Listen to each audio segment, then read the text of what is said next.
Sir Dagger Margosian, do you need to speak to Mr. Dorsey? No, Your Honor.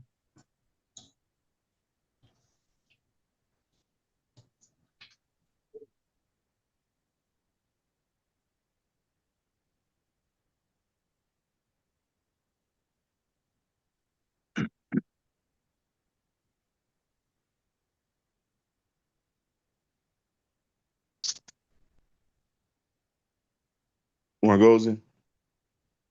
Okay, this is file 26-22597-FH, People versus Dante Devin Dorsey. We're here today for a pretrial conference in this case and also a hearing on a contempt of court. We are proceeding today by video conference. First, may I have the attorneys place their appearances on the record. I don't know who from the prosecutor's office is handling this one. I am, Your Honor. Allison Arnold for the prosecutor's office. Okay, thank you. Your Honor, Michael Dagger Margosian for Mr. Dorsey. All right, and Mr. Dagger Margosian, where do we stand with Mr. Dorsey's case today? Your Honor, at this time I'm still asking for an adjournment in this matter. I spoke with Ms. Arnold briefly this morning about it. I also have a message from Mr. Coast indicating Mr. Dorsey is doing well with his drug testing. There are just a few things that we're trying to work out before resolution, so I would just be asking for an adjournment in this matter at this time. Okay, Ms. Arnold, is there anything that we need to address from the people's standpoint? No, thank you, Your Honor.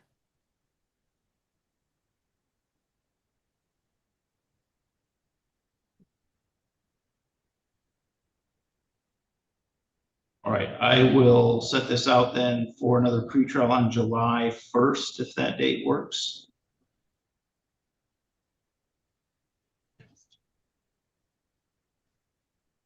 That should be good. That's fine, Judge. Thank you. Okay, July 1st at 8:15 a.m. Mr. Dorsey, you can log in using all the same Zoom information that you used to log in today. Yes, sir. Mr. Dagger Margosian, would you do that stipulation in order, please? I will, Your Honor. Thank you. Okay. All right, Mr. Dorsey, then you can go ahead and log out. All right, thank you.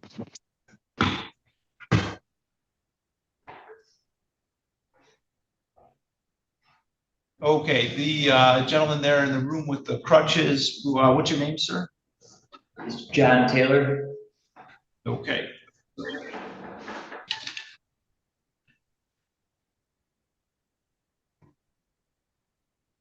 I think I have Mr. Ellman here. Mr. Ellman, are you there?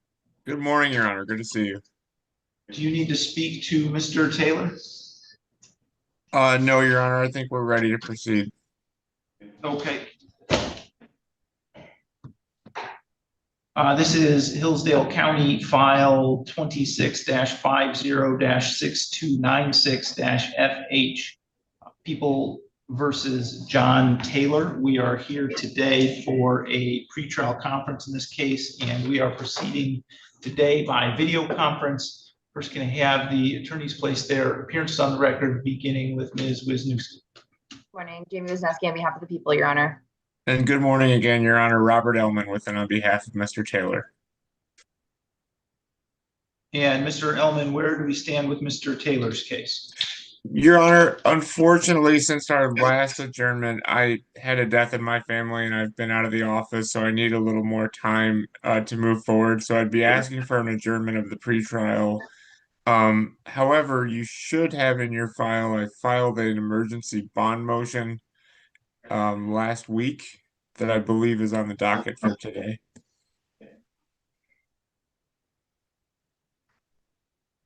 I do not have any bond motion in my materials. I know sometimes it takes a little longer to get things over here because it's coming from Hillsdale. So I don't have any written bond motion.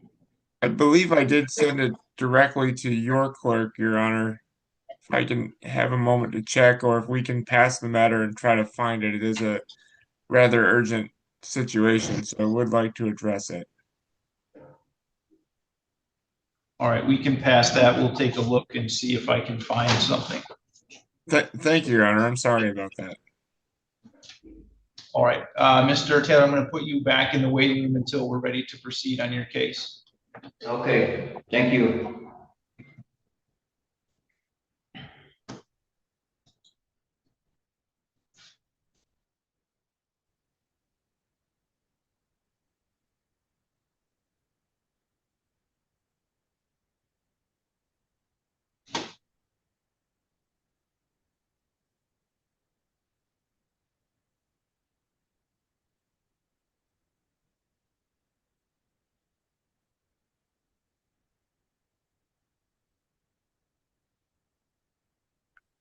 Do you know who you sent that to, Mr. Elman?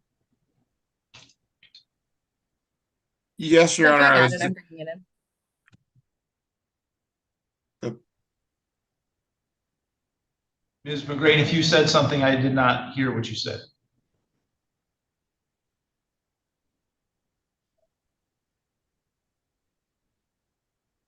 I believe they said they had it, Your Honor. I sent it to Francis Clark, I believe.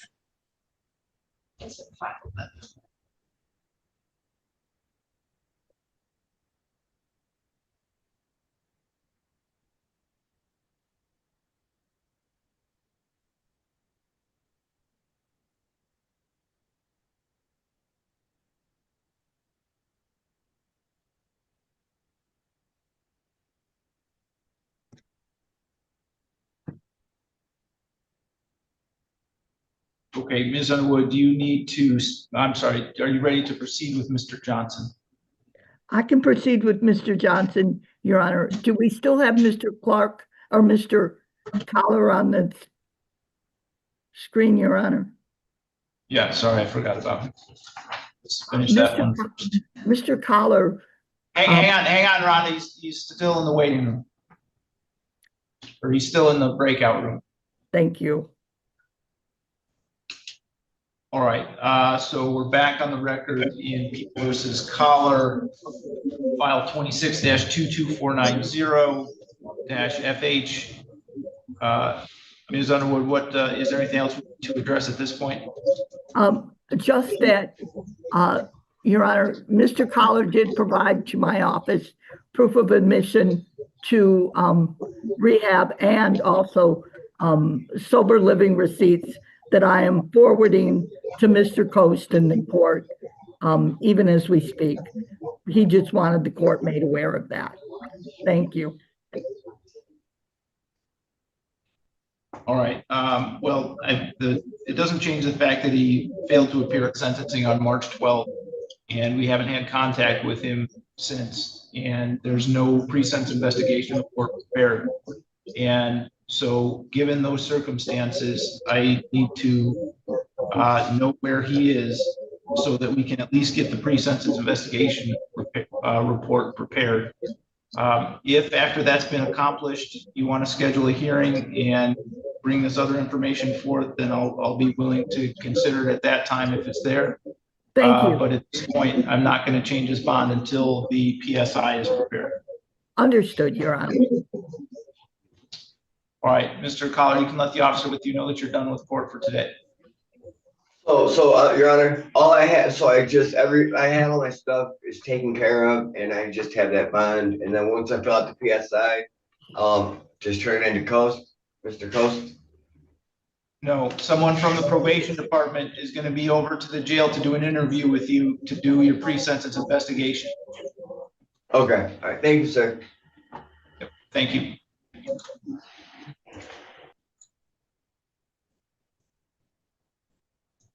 All right, are you ready to proceed then with Mr. Johnson? Thank you, Your Honor.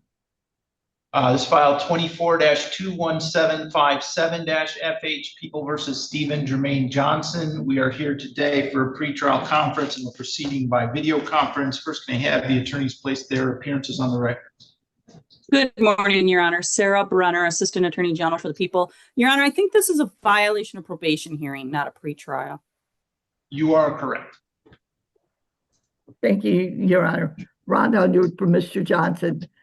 Your Honor, Mr. Johnson continues to work for Fast Temps at the Hatch Company. They are supposed to start taking out of his check. He gets paid next Friday, and we will see if that happens. Mr. Johnson, have you made a payment, or can you make a payment next Friday? You're muted, sir. No, I get paid this Friday. And yes, if they don't take it out this Friday, I will I planned on making the remaining balance of the 180 I spent earlier this month. I was gonna pay the remaining, so 180, 70 once that time comes this Friday if they haven't took it out upon themselves. And I gonna make sure that I stay on them for taking it out, and every time they don't take it out, I'm gonna be paying. So I don't want any.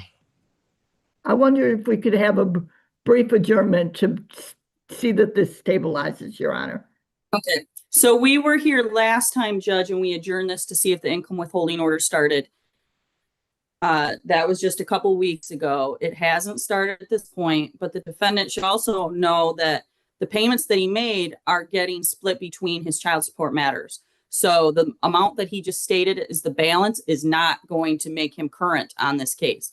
His order on this case is $250 a month, and then he has two other orders as well. So on this case, he paid $180 and only $77.99 was applied. So he's going to need to make payments enough to satisfy all of his child support orders to keep current. Yeah. But I'll leave it to the court's discretion if you want to adjourn it again to see if that income withholding order kicks in. It has not yet. Mr. Johnson, with an income withholding order, they're going to split it. Okay. Yeah, fine. But I was just thinking to myself, I should have made the online. Yeah, I understand now. I understand. In order to get this entire payment to count to this case, you have to make it in person and here. Yeah, and make sure that it gets their report. So I'm on top of everything. All right. All right. What I will do is adjourn this to June 10th. So 2 weeks from today at 8:15. And we will see about the status of the income withholding order. Okay. Thank you, Your Honor. Thank you. Thank you, Your Honor. All right. So Mr. Johnson, you'll log in with all the same Zoom information you used today. Again, that's June 10th at 8:15. Yes, sir. Okay. So you're all set. You can go ahead and log out.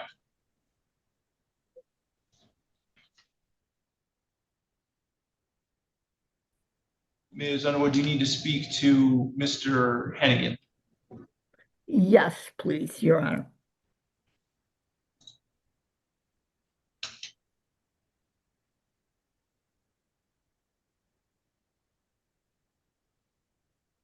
Mr. Hennigan, I'm going to put you in a breakout session with Ms. Underwood.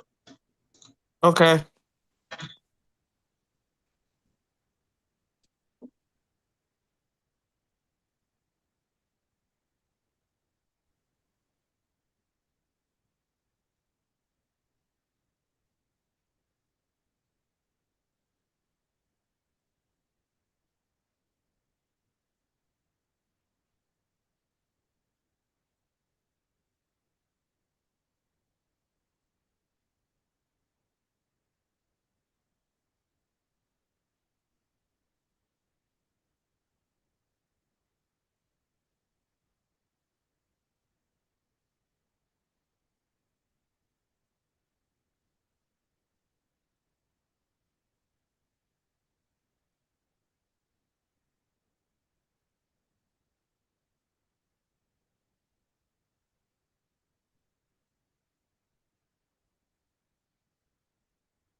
All right, Ms. Wisniewski, are you ready to proceed with Mr. Taylor?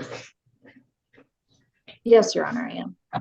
All right, we're back on the record in Hillsdale County file 26-50-6296-FH. People versus John Taylor. I have been given a copy of defendant's emergency motion for bond modification and have had an opportunity to read it at this point. So, Mr. Ellman, is there any further arguments you want to make regarding that motion? Just briefly, Your Honor, and thank you again for passing this matter.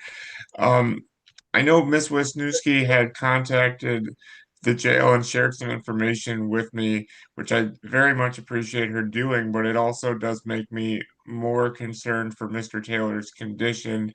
It's my understanding that he is supposed to be in physical therapy right now. He cannot get physical therapy in the jail.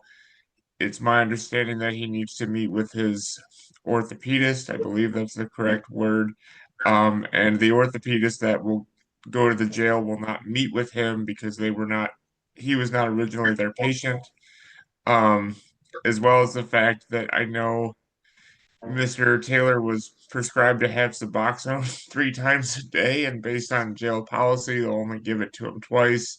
And so those things, Your Honor, are major concerns that could lead to Mr. Taylor being unable to walk properly or normally again if these issues aren't addressed. And I would just like for him to have a bond so that he can address these issues. I know if the court is concerned about him appearing in court, Mr. Taylor is happy to comply with the GPS tether so that the court can know where he is at all times. And so, Your Honor, I just ask that you set a reasonable bond, given the nature of the charge, to allow Mr. Taylor to address his medical condition.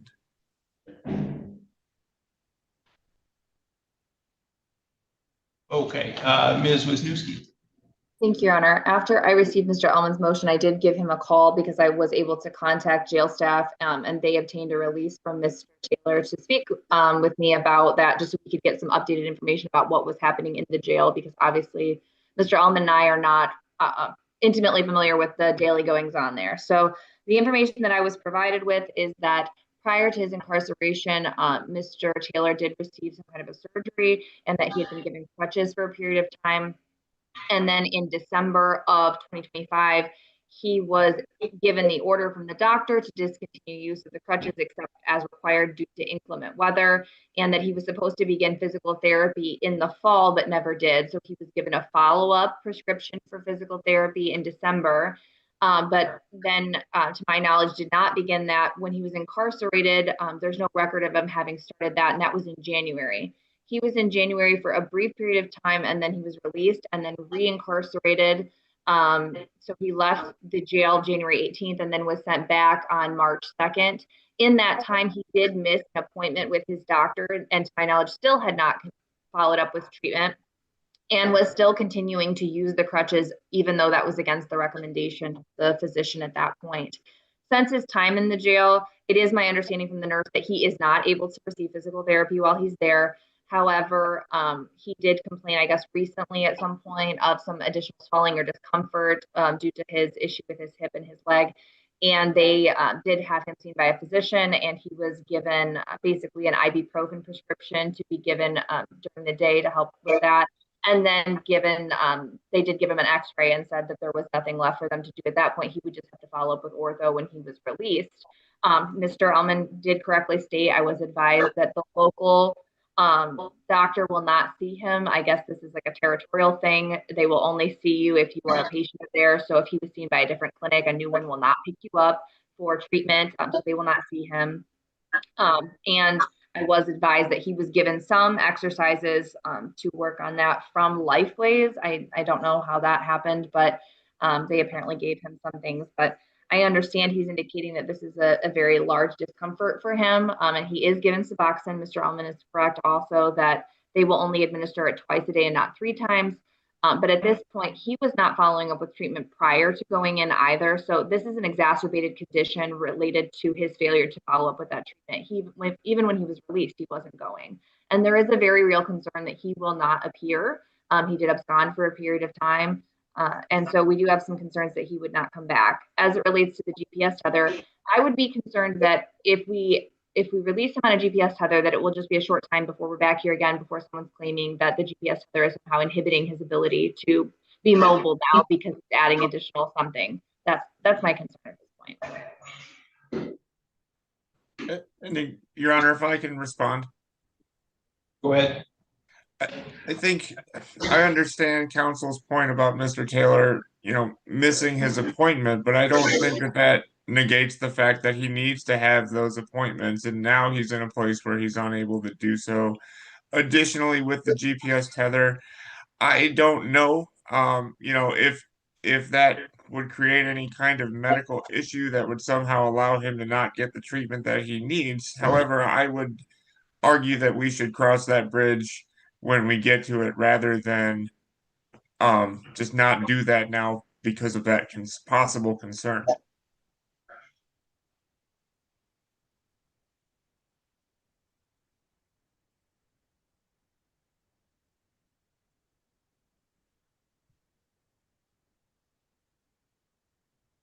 Okay, I agree that if Mr. Taylor currently needs treatment, that I should consider that, even if he has previously not followed some of the treatment that was prescribed to him. It doesn't sound like that's able to be given to him while he's at jail. I will, at this point, modify the bond to give him an opportunity to do that. I also understand his concerns about his performance in terms of being on bond conditions past and his future appearance. I do think that the GPS tether is appropriate. And so I will order that be placed. I am also going to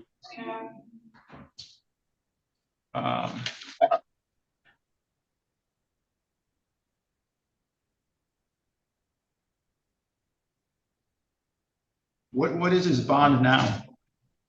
He's currently set at I believe it's currently set at no bond, Your Honor. I believe his bond was revoked due to a violation, Your Honor. But in regards to the bond that you are setting, I would just ask that include random drug screening, given the posture of the case.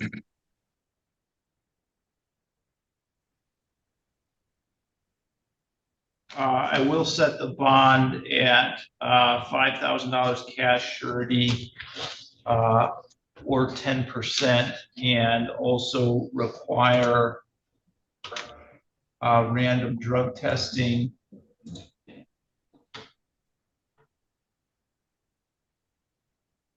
as well. Do you have an address where, I don't want you to say it on the record right now, Mr. Ellman, but do you have an address where he's going to be living? I can pull that up and I can message that. John, if the address that I guess, Mr. Taylor, can you just answer if the address I have for you is correct? Yes, it is. Okay. And Judge, if I could get a breakout, because I am going to need that address. Sir, do you want to do a breakout room with myself and Mr. Taylor? Sure.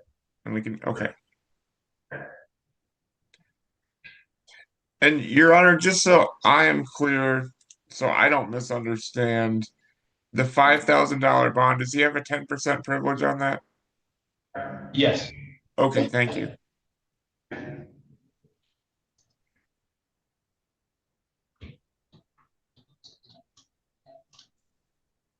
Judge, I sent you a chat message.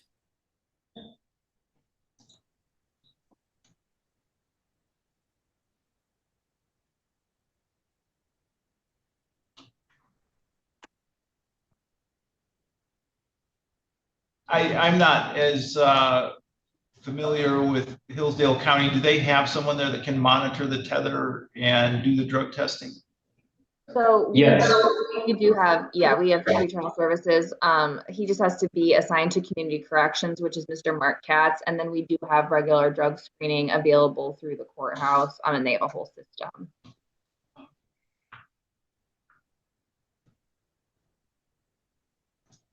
Okay. So yeah, sorry, Darren, this is a Hillsdale County case. Got it. So we'll do the monitoring through there. Okay, So thank you. I am going to require that Mr. Taylor be on house arrest at his residence at the address that will be given to Mr. Katz. He can leave the residence only for purposes of his medical treatments and physical therapy.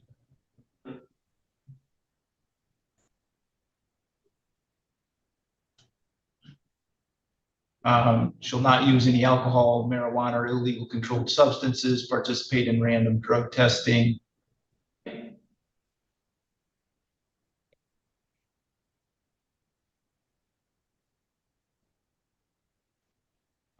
And I think that would cover the bond conditions for me. Your Honor, I would just ask that the court direct Mr. Taylor to make contact with Mr. Katz at the courthouse after he's released or upon release. And I will send Mr. Katz an email to letting him know that the court's assigning him to his community correction program. Okay, so Mr. Taylor, you need to go directly to Mr. Katz's office after you are released. Okay. And provide him with all of your contact information and any other release. You need, that's actually another thing. I'll require that Mr. Taylor provide releases from his medical provider so that Mr. Katz can follow up and make sure that he is doing what he needs to do with regard to that. Okay. Your Honor, in terms of the house arrest, can we also add that Mr. Taylor may travel to my office for meetings with me? Yes, he can go to his attorney's office as well. Thank you.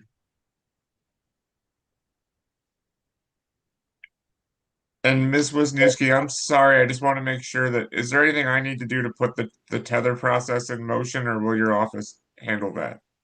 So the court will take care of the orders that are needed, and he just has to get that from the jail. But if you make contact with Mr. Katz, he can explain sort of how they do that. I just sent him a message letting him know that I was assigning him. So.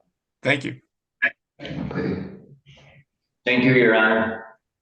All right, is there anything else we need to address with Mr. Taylor's case today? No, Your Honor. And for the record, I did speak to Mr. Ellman, and I have no objection to an adjournment. I don't know if we set the date. Yeah, sorry, thank you. Are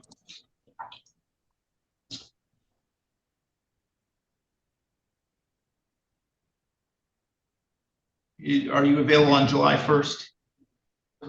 Your Honor, if we could possibly go out a little bit farther, I'm having surgery the week before, and I just don't know what my recovery is going to look like. How about July 15th? I can do that.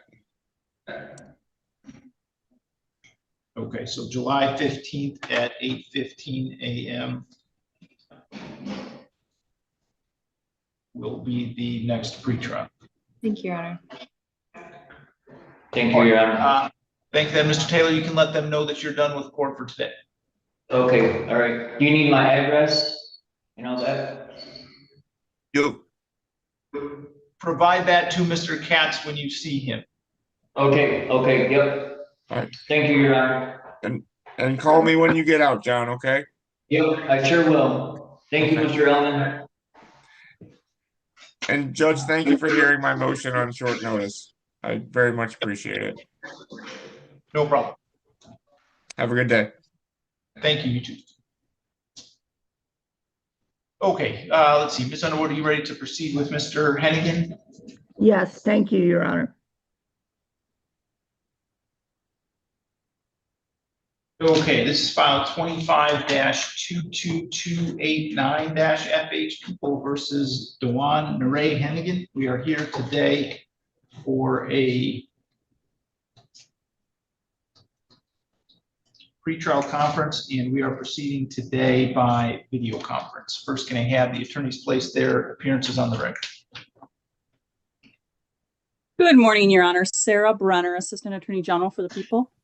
Rhonda Underwood for Mr. Hennigan this morning, Your Honor. Okay, where are we with Mr. Hennigan's case? Your Honor, Mr. Hennigan did have a hearing and on the custody issue, Your Honor, but the opposing party did not show. So it has been rescheduled for, I believe, June 14th. Mr. Hennigan continues to have temporary custody of the minor child in question. Mr. Hennigan will make a $300 payment today. Your Honor, he was kind of waiting to see what happened, but he can make a $300 payment in person today. And, Your Honor, so we would ask perhaps for maybe a 60-day adjournment to see what the custody of this child is going to look like at that point, Your Honor. Ms. Brenner? Your Honor, they have stopped his ongoing child support order at this time since he has temporary custody. I do want him still making the payment efforts to pay down the arrearage balance. So I'm okay with adjourning this out if he continues to make payment efforts. There hasn't been any payments since March, so he needs to get consistent with that.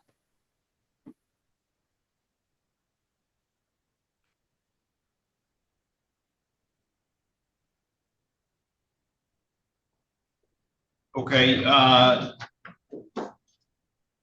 will grant another adjournment, but I would say at this point, Ms. Underwood, he does have a very significant arrearage that I don't know that current custody changes are going to affect. And so that problem still needs to be addressed. And so the payments need to happen regardless of what's going on with the custody situation. The arrearage needs to be paid down, and this case resulting from that arrearage needs to be addressed. So, based on custody hearings going forward, this is going to be the last adjournment I'm going to grant with respect to this issue, because we need to, we need to address the underlying matter. Thank you, Your Honor. Thank you, Your Honor. So I'll adjourn this to July 1st. I think you both said that date was okay on the other case. And I would be happy to do the stip to adjourn with Ms. Brenner's permission. That's fine. Thank you. All right. So, Mr. Hennigan, your next date is July 1st at 8:15 a.m. and you will log in using all the same Zoom information that you used today. Okay, Your Honor. All right. So you're all set. You can log out. Thank you.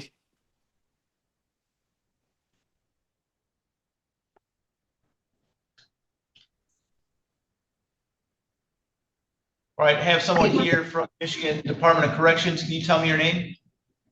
Jeremy Reeser.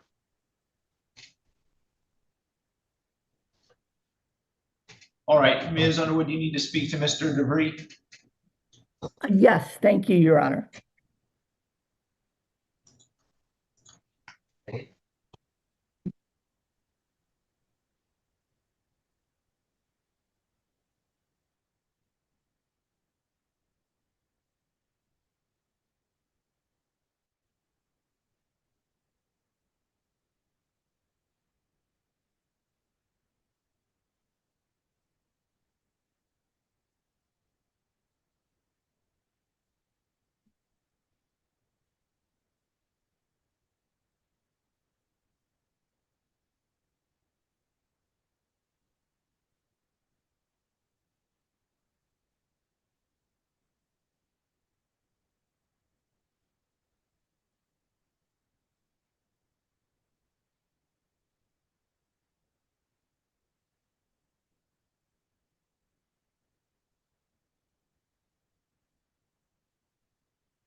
I think the last one I have with you, Judge, is Bowker. Okay, I don't know if you've seen him yet, but that's the last one I have with you and Rhonda. all right.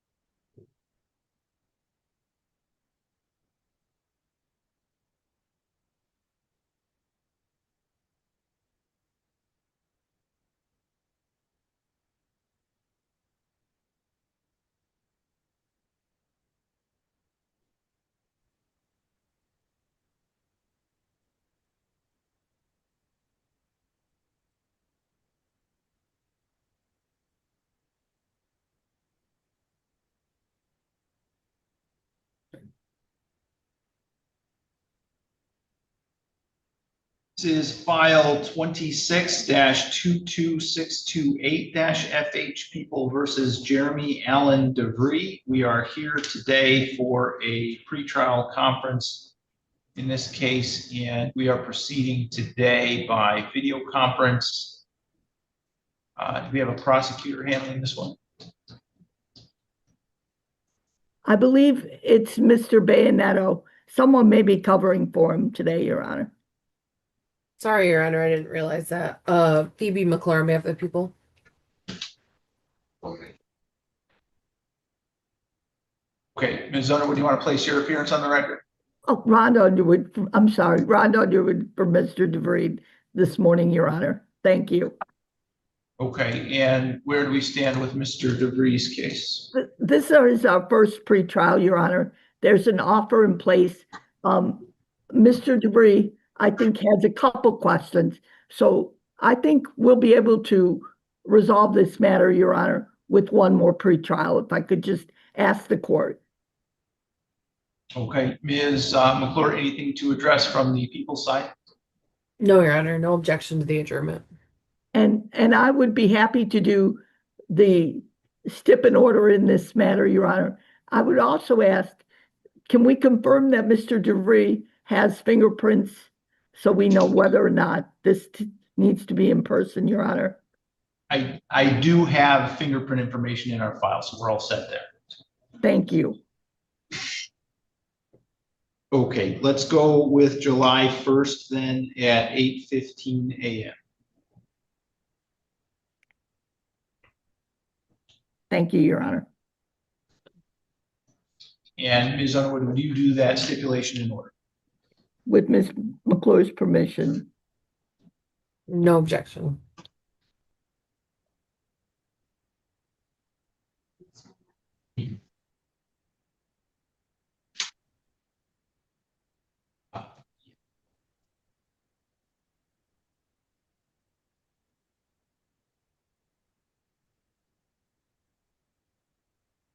Okay, Mr. DeVries, you are all set for today then. Yes, sir, have a good day, sir.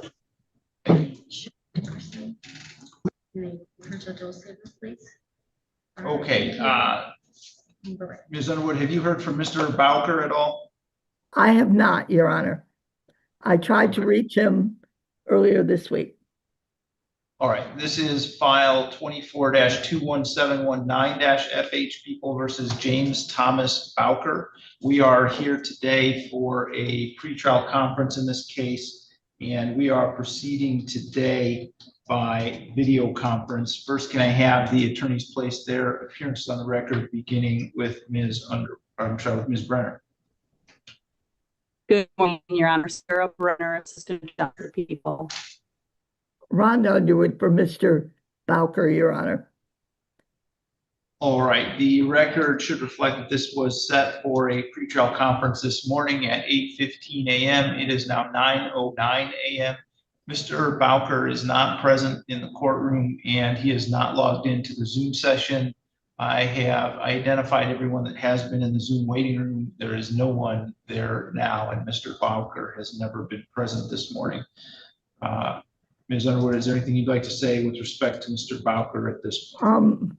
Just that I know he was struggling, Your Honor, but I thought he had a job and was making payments.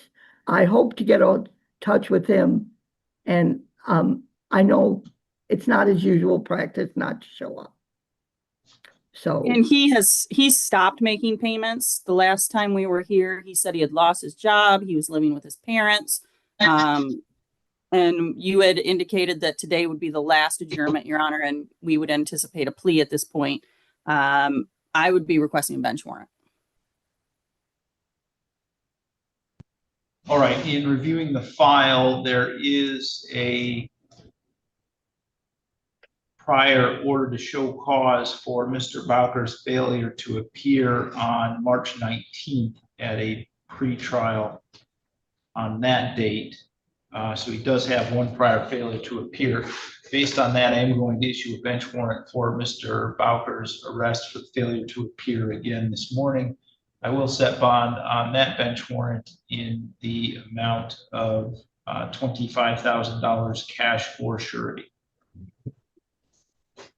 Your Honor, instead of doing sure having money go to a bondsman, could we set a cash only bond for the child support? He owes about $14,000 at this point, so maybe like $3,500 cash or $2,500 cash. Yes, thank you. That's a better idea. Unless Ms. Underwood, anything you want to say about that? no objection to that, Your Honor. All right, so I'll set the bond at a $4,000 cash bond to be applied toward the child support for marriage. Okay, thank you, Your Honor, and we'll prepare that. Okay, thank you. Rhonda, I'll see you over in the other court when you're done. Thank you. Okay, Ms. Underwood, do you need to speak to Mr. Dickerson? I believe we're on the same page, Your Honor. I'm going to come down because I believe Mr. Dickerson is going to take a plea, Your Honor. Okay. I'll be right there. All right. Or, Your Honor. You muted yourself, Ms. Underwood.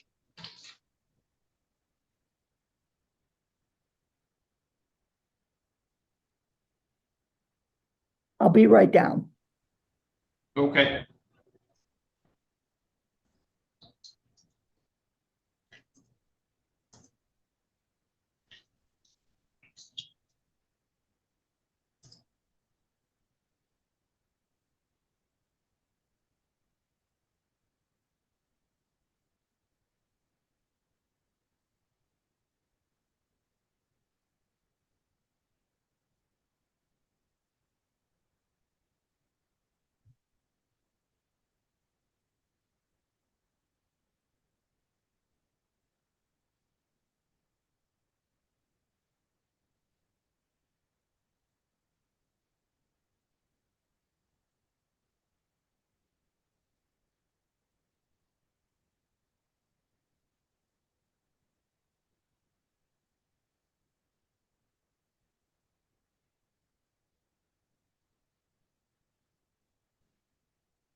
This is file 26-22646-FH, 26-22647-FH, and 26-22648-FH. People versus Sean Davis Dickerson. We are here today for a pretrial conference in this case, and we're proceeding partially in person and partially by video conference. First, can I have the attorneys place their appearances on the record, beginning with Ms. McClure? B.B. McClure, on behalf of the people. Rhonda Underwood on behalf of Mr. Dickerson, Your Honor. Okay, Ms. Underwood, where do we stand with Mr. Dickerson's case? Your Honor, Mr. Dickerson is going to enter a plea today as to 26-22646FH. Mr. Dickerson will plead guilty to count 1, possession of meth. As to 26-22648FH, Mr. Dickerson will plead guilty to a amended count 2, attempted absconding. The habitual offender supplements will be dismissed, and count 1 absconding will be dismissed. Count in case 22647FH, that case will be dismissed upon proof of Mr. Dickerson's compliance, which I believe his PSI for a case currently scheduled for tomorrow states that Mr. Dickerson is currently in compliance. And Your Honor, just for the court's notice, we will be requesting that the sentencing scheduled for tomorrow on Mr. Dickerson's other case be rescheduled for the sentencing date that we're going to do on this one. So Mr. Dickerson can be sentenced on all of them on the same date, Your Honor. I believe I spoke with the court staff about that. Okay, Ms. McClure, is that a complete and accurate statement of the plea agreement?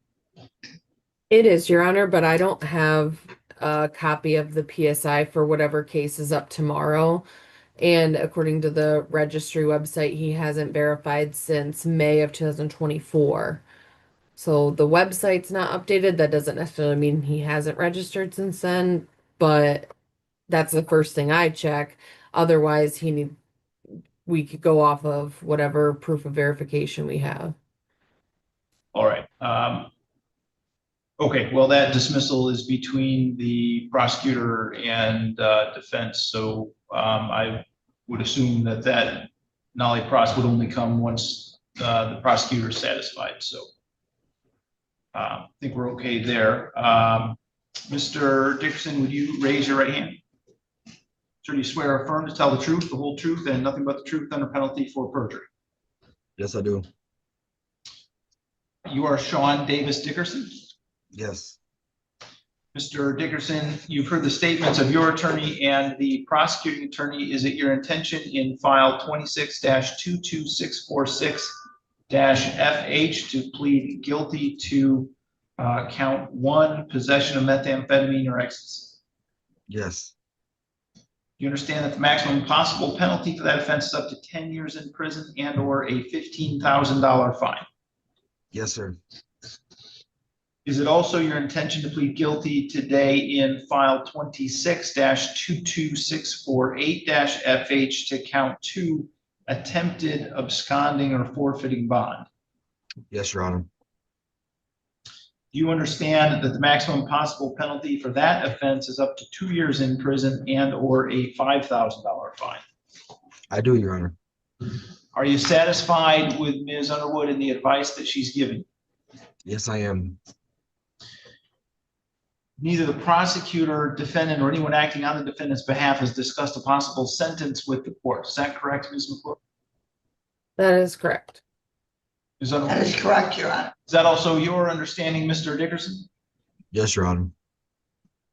If a guilty plea is accepted, there'll be no trial. That means you're giving up the rights that you would have had at trial. I'm going to explain those to you now to make sure that you understand them.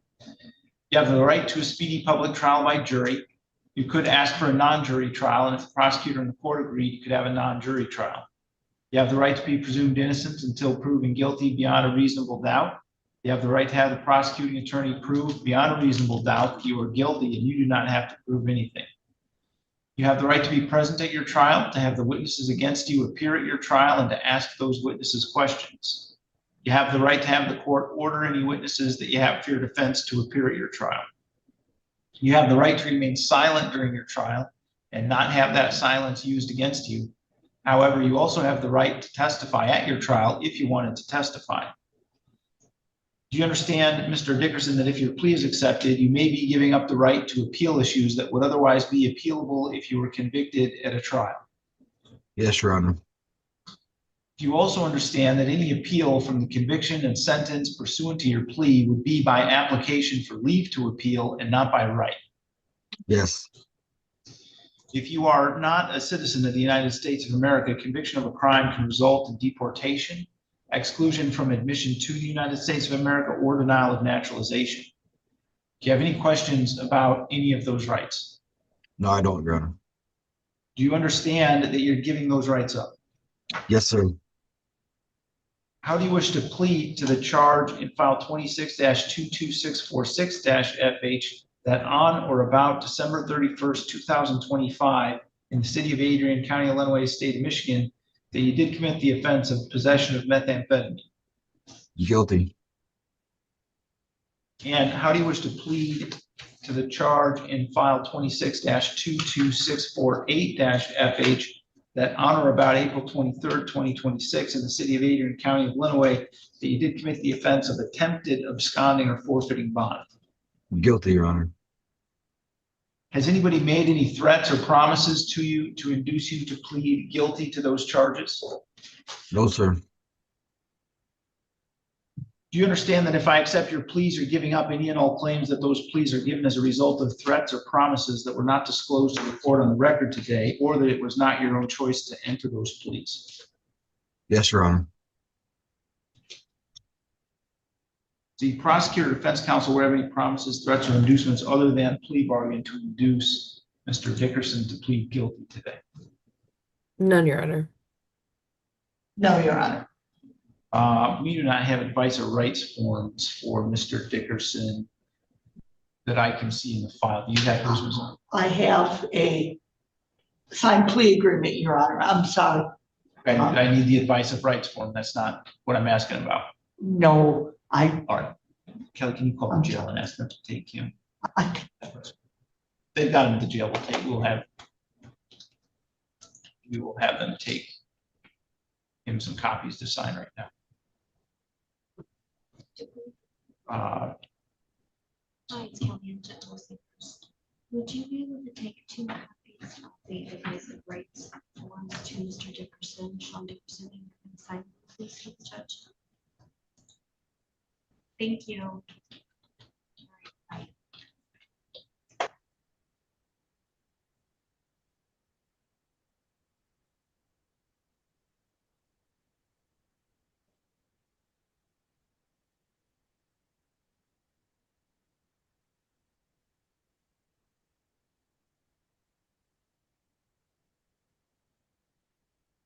Okay, Mr. Dickerson, they're going to bring you a couple of forms to sign in just a minute here.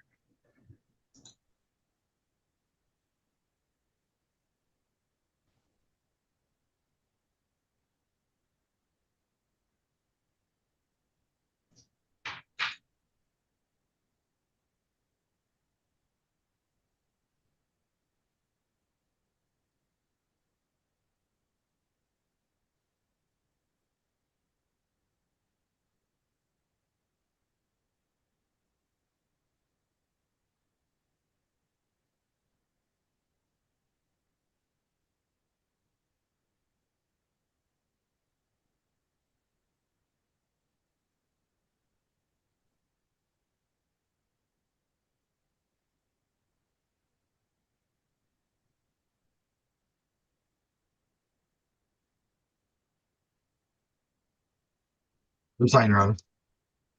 Okay, have you had an adequate opportunity to read those? Yes, Your Honor. Do you have any questions or anything that you want to discuss with Ms. Underwood about those forms? No, sir. Mr. Dickerson, has your attorney promised you any particular sentence or estimated what your sentence would be? No, sir. Is it your own choice to plead guilty today? Yes, sir, it is. Okay, Ms. Underwood, do you want to cover the factual basis? Mr. Dickerson, Yes. let me take you back to 12/31/25.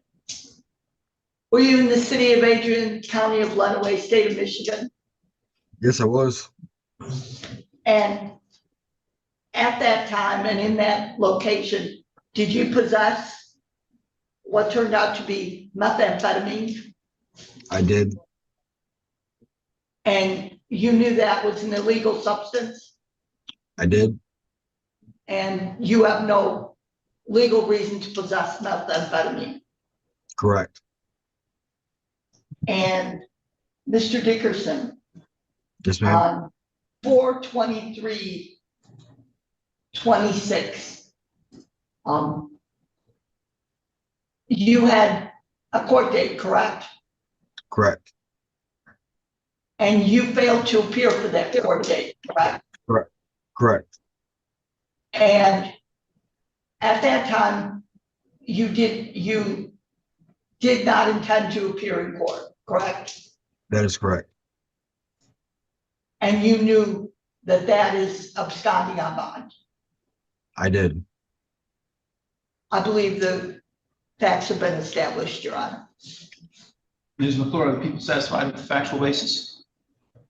Just one clarification point. The court case you were supposed to appear on bond for, do you agree that that was a felony that you were on bond?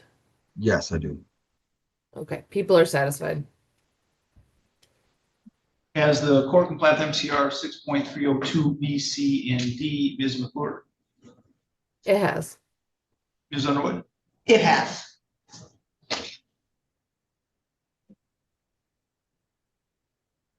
All right, I will accept.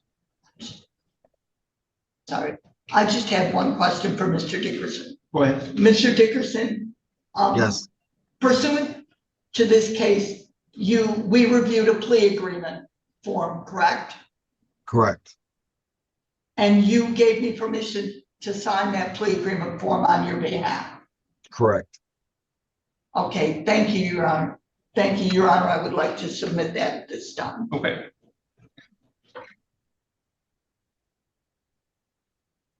All right, I do have the signed plea agreement form and placing that in the 226465 file. I will accept the pleas. They have been given understandably, voluntarily, and accurately. Mr. Dickerson has had full knowledge of his rights and he has had competent counsel. The court has not made any agreement regarding the possibility of a plea or sentence in this case with the prosecutor, defense attorney, defendant, or any of them.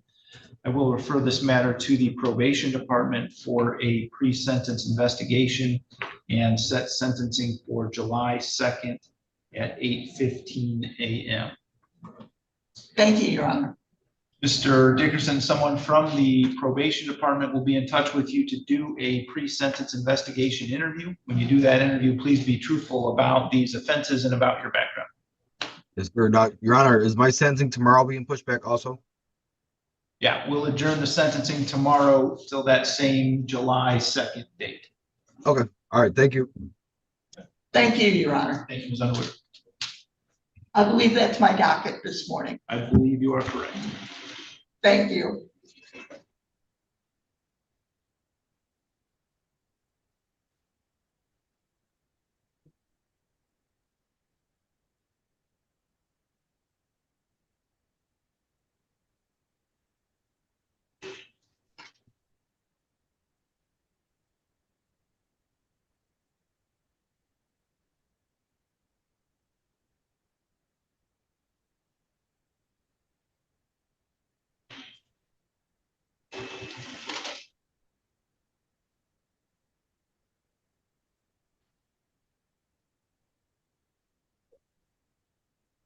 Okay, Mr. Malero, are you ready to proceed with Ms. Burciaga? I am, Judge. I'll have to go get her. She's in our waiting area. Okay.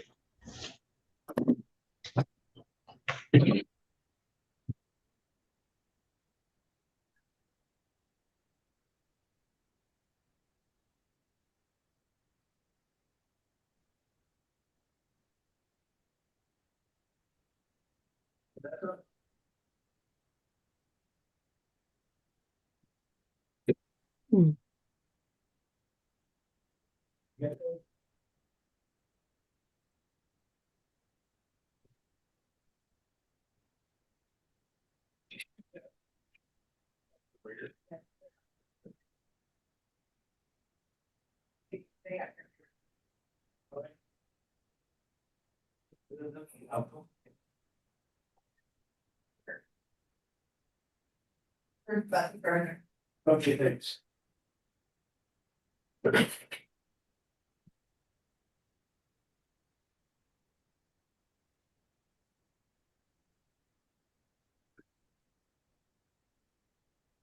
They need to see us. No, sit down.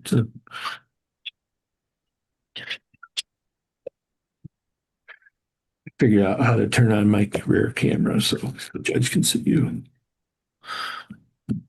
All right, we're ready, Your Honor.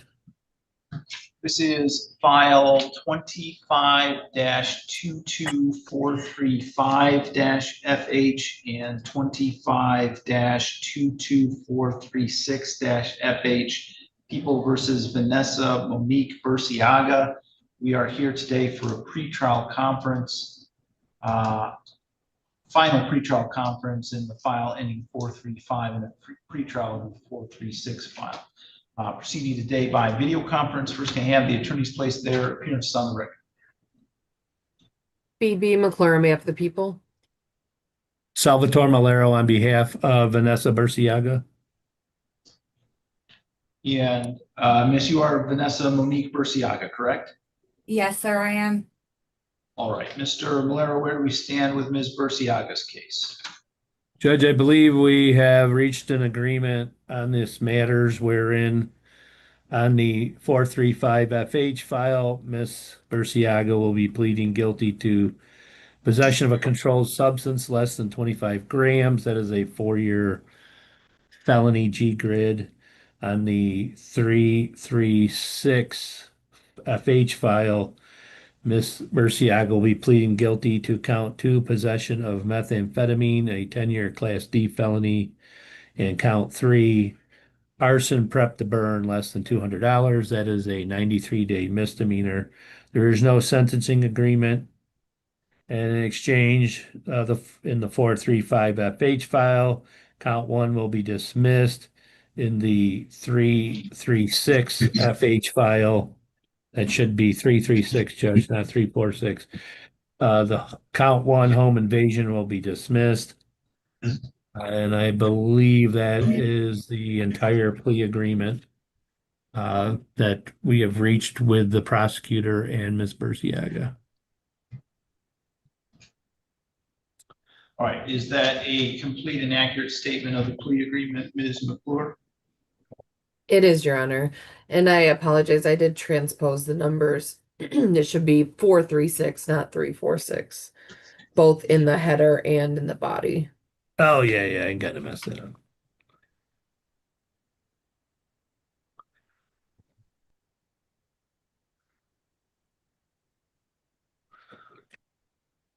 Okay, Ms. Burciaga, would you raise your right hand, please?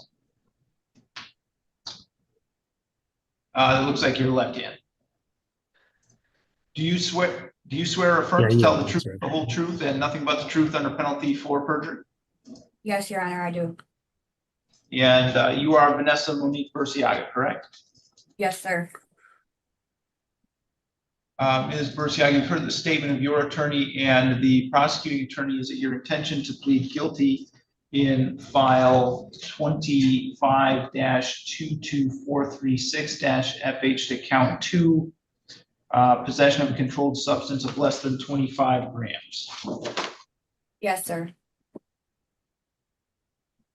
You understand that the maximum possible penalty for that offense is up to 4 years in prison and or a $25,000 fine. Yes, sir. Is it your intention to plead guilty in file 25-22436-FH to count 2, possession of methamphetamine? Yes, sir.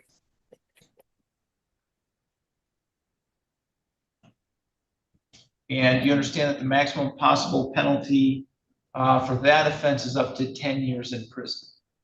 Yes, sir. You can put your hand down if you want. Is it also your intention to plead guilty today in the 25-22436 file to count 3, arson preparation to burn less than $200? Yes, sir. And you understand that's a maximum possible penalty of 93 days in jail? Yes, sir. Are you satisfied with Mr. Malero and the advice that he's given you? Yes, sir. Neither the prosecutor, defendant, or anyone acting on the defendant's behalf has discussed a possible sentence with the court other than as it's been, has not discussed a possible sentence with the court. Is that correct, Ms. McClure? That's correct. Mr. Malero? That is correct, Judge. Ms. Burciaga, if the guilty plea is accepted, there'll be no trial. That means you're giving up the rights that you would have had at trial. I'm going to explain those to you right now to make sure that you understand them. You have the right to a speedy jury or non-jury trial in the court of non-jury trial. You have the right to be presumed innocent until proven guilty beyond a reasonable doubt. You have the right to have the prosecuting attorney prove beyond a reasonable doubt that you are guilty. You do not have to prove anything. You have the right to be present at your trial, to have the witnesses against you appear at your trial, and to ask those witnesses questions. You have the right to have the court order any witnesses you have for your defense to appear at your trial. You have the right to remain silent during your trial and not have that silence used against you. However, you also have the right to testify at your trial if you wanted to testify. Do you understand, Ms. Burciaga, that if your plea is accepted, you may be giving up the right to appeal issues that would otherwise be appealable if you were convicted at a trial? Yes, sir. I understand that. You also understand that any appeal from the conviction and sentence pursuant to your plea would be by application for leave to appeal and not by right? Yes, sir. I do. If you are not a citizen of the United States of America, conviction of a crime can result in deportation, exclusion from admission to the United States of America, or denial of naturalization. Do you have any questions about any of the rights that I've explained to you? No, sir. I don't. Do you understand that you're giving them up? Yes. How do you wish to plead to the charge in file 25-22435-FH that on or about January 4, 2025 in the city of Adrian, county of Lenawee, that you did commit the offense of possession of fentanyl of less than 25 grams? Guilty. And how do you wish to plead to the charge in 25-22436-FH that on or about January 4, 2025 in the city of Adrian, county of Lenawee, that you did commit the offense of preparation to burn property of less than $200? Guilty. Has anyone made any threats or promises to you to induce you to plead guilty to those charges? No, sir. They haven't. Do you understand that if I accept your pleas, you'll be giving up any and all claims that those pleas were given as a result of threats or promises that were not disclosed to the court on the record this morning, or that it was not your own choice to enter those pleas? Yes, sir. Is the prosecutor or defense counsel aware of any promises, threats, or inducements other than the plea bargain to induce Ms. Burciaga to plead guilty today? I am not, Your Honor. Did you read count 2 when you had her enter her plea of guilty? The I arson? think you did the possession of fentanyl and then went right to the arson prep to burn.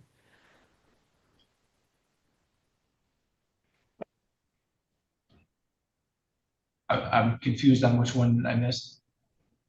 So I think you read the possession of fentanyl, and then on the next file, I think you went right to count 3, arson prep to burn, and missed count 2, yeah. possession of I'm meth. Yeah, No, you were that's right. okay.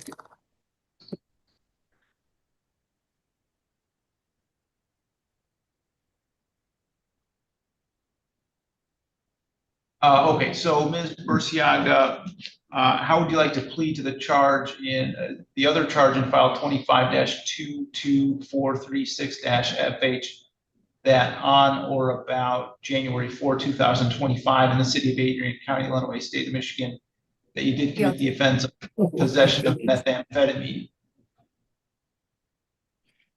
Now you can say guilty. Guilty, Your Honor. Okay.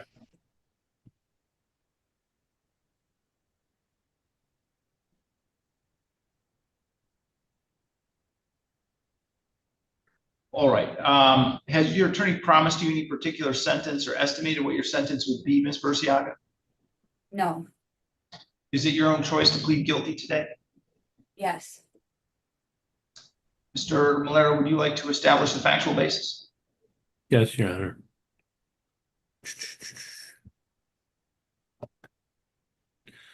Your Honor, on the file ending in 435FH, Ms. Burciaga, is it true that on or about January 4th of 2025, you were in the city of Adrian County, Illinois, state of Michigan? Yes.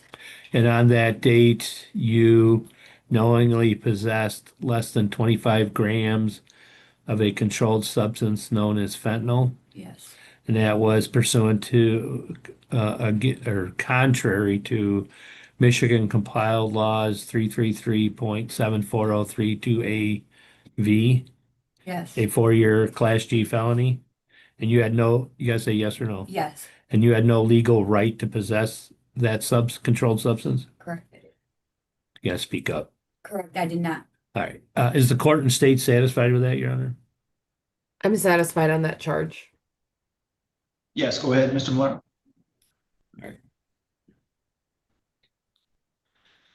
And Vanessa, is it true that again on about January 4th of 2025, you were in the city of Adrian, County, Illinois, state of Michigan? Yes. And on that date, you knowingly possessed the controlled substance methamphetamine, Yes. and you did not have any legal authority to possess that, No, I didn't. and you knew you were in possession of it. Yes. And you also knew it was illegal. Okay. I need Ms. And Burciaga again, to speak loud, please. Yes. okay. And then at the same time and place, you in some capacity used I think it was gas, and you tried to light, I think it was a trash can or something on fire. What's it? It was noted when it was cold. I Yes. had no shoes. But you were in or near someone's I'm garage. sorry, I can't hear Ms. Burciaga. All right, why don't you scoot up? So Vanessa, on that date, you were on someone else's property, Yes. and while you're on that property, you ignited, I think it was a trash can on fire, Yes. and you didn't have any permission to set that on fire. No. And I think I'm sorry, you- Mr. Malero, I can't, it's worse now than it was before. Oh, why don't you come around? Maybe this will help, Judge. Okay. I swear, Judge, I'm not doing it on purpose. I swear. I believe you. You're the only one. All right. There we go. So Vanessa, let's start over on this. On January 4th, 2025, or thereabouts, you were in the city of Adrian County, Illinois, state of Michigan. Yes. And while there, you were in possession of a controlled substance known as methamphetamine. Yes. And you didn't have a legal right to possess that methamphetamine. No, I did not. And you knew you were in possession of that methamphetamine. Okay. And at the same time and place, you were on someone's property. I think you were in or near his garage. Yes. And you lit some objects in a trash can in or around the garage on fire. Yes. And you used I think you used gas to start to Yeah. ignite the fire along with a match or something. Yes, I did. And you had no permission or legal right to do that on this person's property. Yes. And you would agree that by doing that, you committed the crime of committing arson on property having a value less than $200. Yes. Is the court and state satisfied, Your Honor? Just a couple follow-up questions. Vanessa, that rag was in fact doused in gasoline. Would you agree was flammable or combustible? Yes. And that was near property, that being some personal property of the items in that garage that had a value of less than $200? Yes. Okay. And when being questioned on that, is that when the police found the methamphetamine in your pocket? No. Can you clarify that then? Um, I can do it. So Vanessa, you left you left the property and went somewhere else, correct? yes. And then the police later tracked you down? Yes. And that is when they found the meth Yes. on you? Yes. Okay. And it was on your person? Okay. No, it was inside of my coat. That was inside of the house. Oh, okay. All right. But it was Okay. you were in possession of it. You would agree with that? Yeah. Okay. Okay. I'm satisfied, Your Honor. Okay, has the court complied with MCR 6.302 B, C, and D, Ms. McClure? It has. Mr. Malero? I believe the court has, Your Honor. I'll accept the plea. It's been given understandably, voluntarily, and accurately. Ms. Burciaga has had full knowledge of her rights, and she has had counsel. The court has not made any agreement regarding the possibility of a plea or sentence in this case with the prosecutor, defense attorney, defendant, or anyone acting in the interest of any of them. I will refer this matter to the probation department for a pre-sentence investigation and set sentencing for July 2nd at 8:15 a.m. I'm sorry, Judge, what was that date again? July 2nd at 8:15.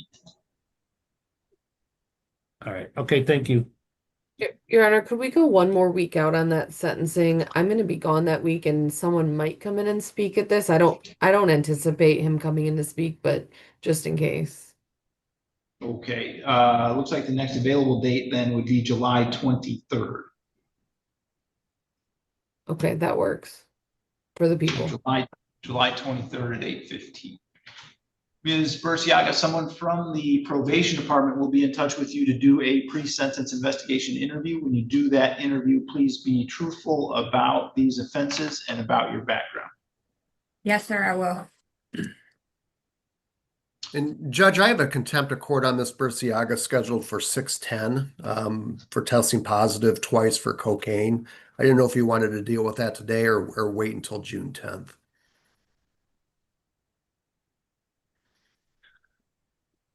Actually, if I may, could we just adjourn it to the 23rd and deal with it then?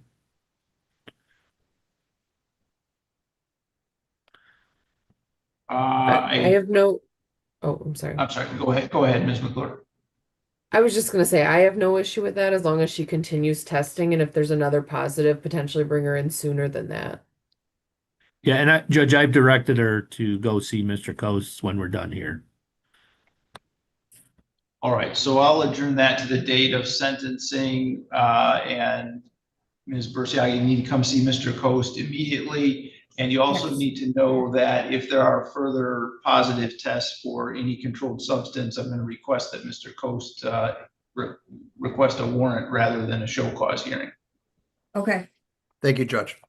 Thank you, Your Honor. Right. thank you. Judge, can I get our contact information? Yeah, I'll put you in a breakout room with them right now so you can collect that. Thank you. Thank you, Judge.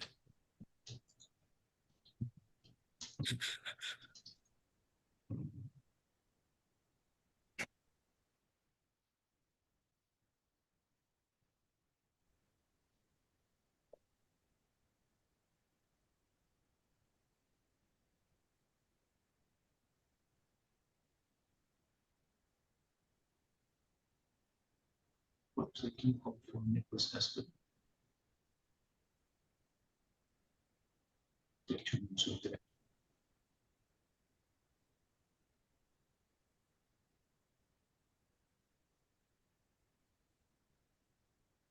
No, it's on the Can we have Nicholas Espinosa in the room and then in the other room, along here. Thank you. Bye.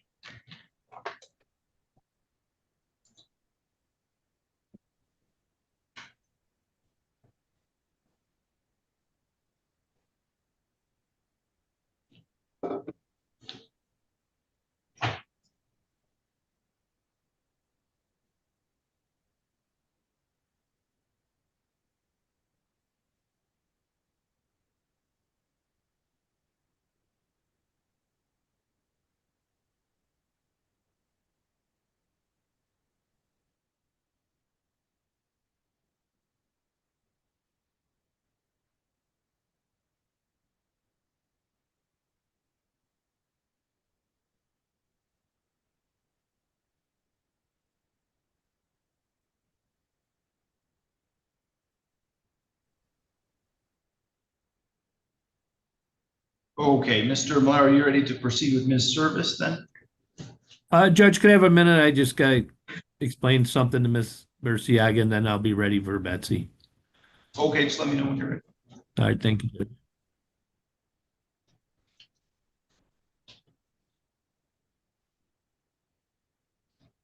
Mr. Murphy, we've called for Mr. Espinoza. Are you going to need to speak to him when he gets here? I don't think I'll need to. We can probably just proceed on the record when the court's ready. Okay.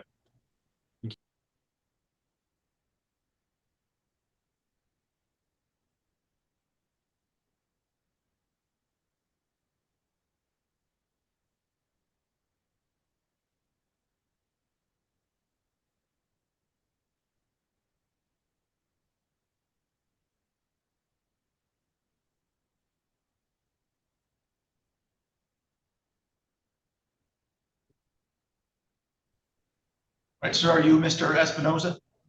Yes, sir.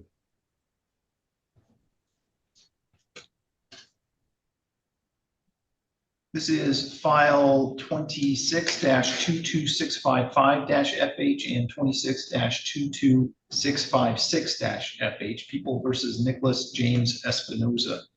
We are here today for arraignment in both of these cases, and we are proceeding today by video conference. First, can I have the attorneys place their appearances on the record, beginning with Ms. McClure? Phoebe McClure, may have the people. Matthew Murphy appearing on behalf of Mr. Espinoza. And sir, you are Nicholas James Espinoza, correct? Yes. Mr. Murphy, does Mr. Espinoza wish to have the information read? No, Your Honor, we're acknowledging receipt of the information and the witness list and discovery demand from the prosecution in this matter. We're to ask for the court to just enter and continue a not guilty plea in these matters, set this case for a pretrial. And then I was going to ask if we could take a minute to address bond. Okay, I'll enter a not guilty plea for Mr. Espinoza. We can set a pretrial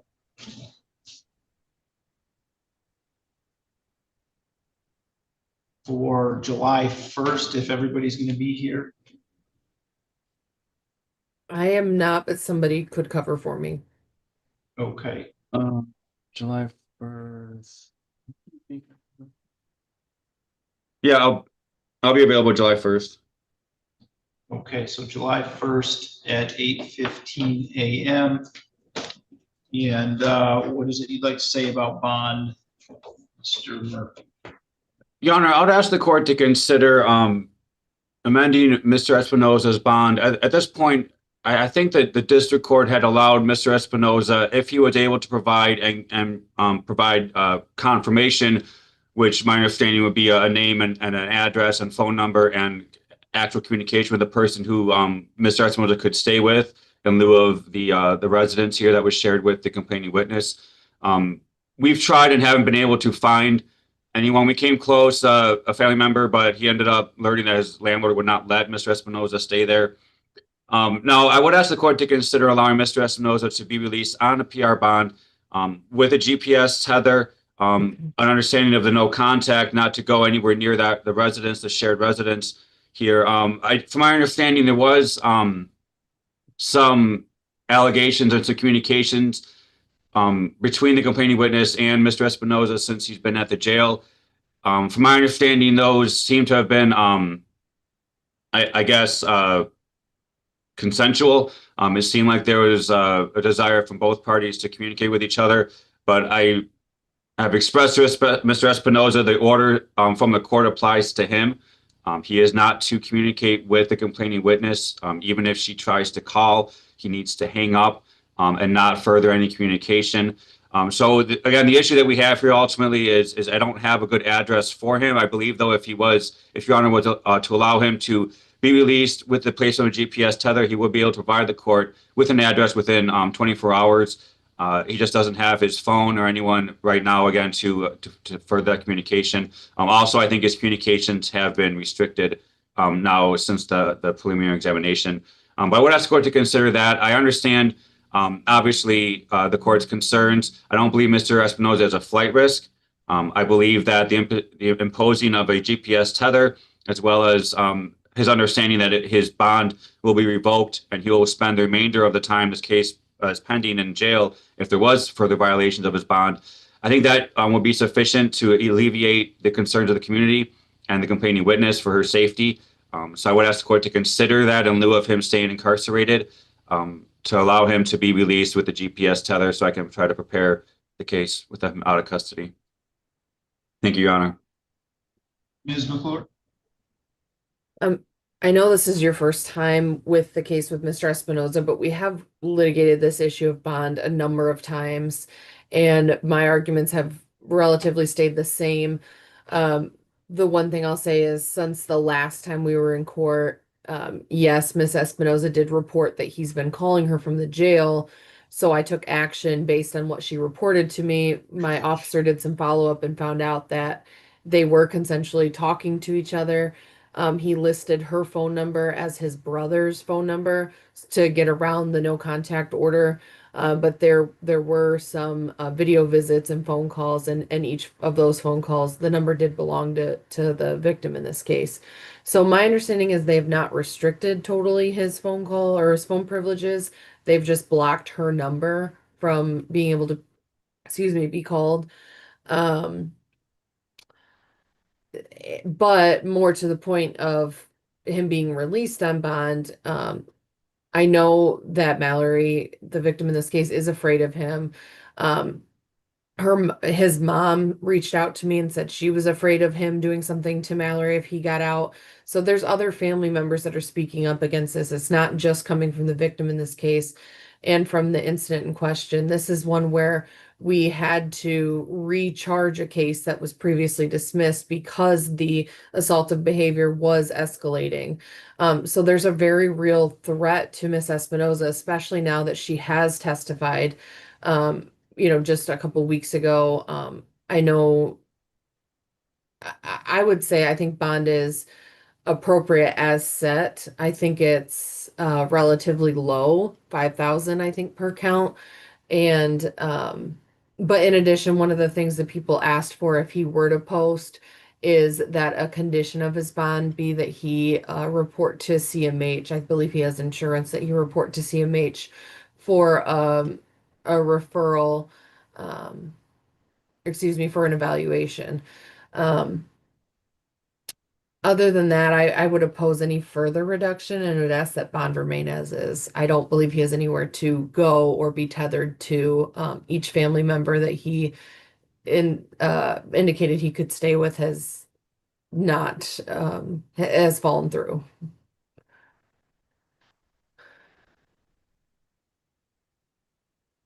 Okay, in looking at the file, they are both domestic violence charges, one being assault with intent to do great bodily harm less than murder by strangulation.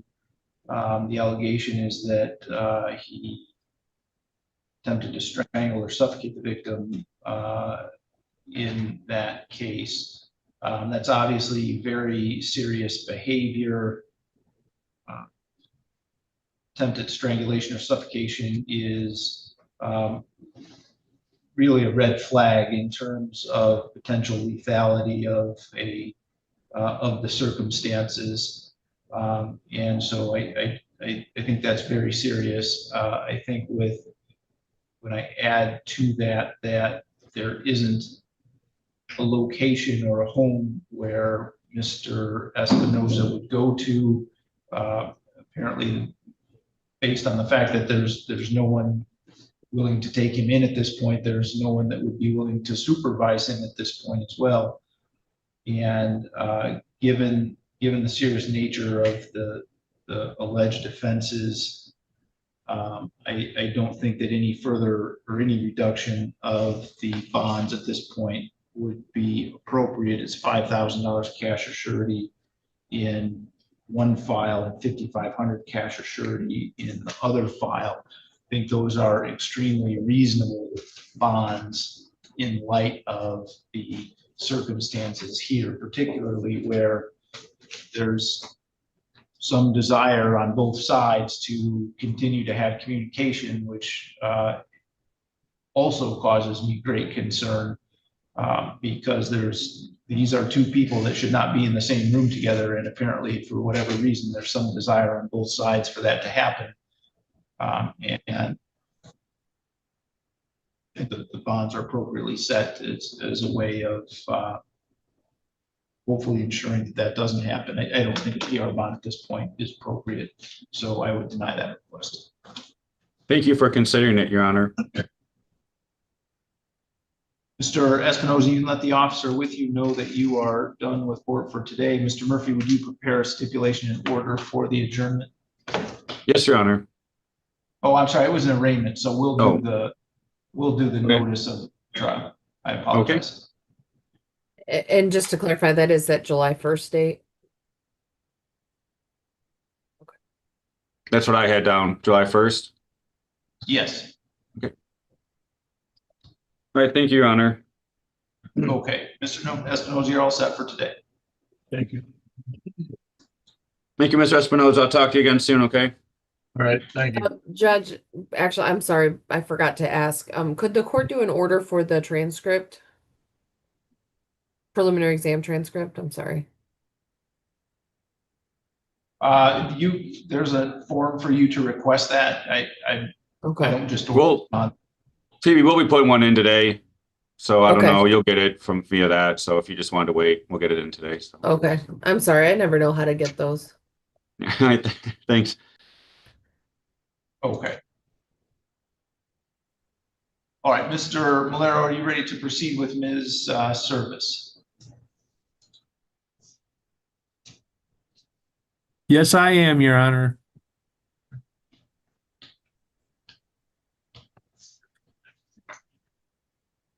This is file 25-22374-FH People versus Betsy Lynn Service. We are here today for a pretrial conference in this case, and we are proceeding by video conference. First, going to have the attorneys place their appearances on the record. Phoebe McClure on behalf of the people. Salvatore Malero on behalf of Betsy Service. All right, and Mr. Malero, where do we stand with Ms. Service's case today?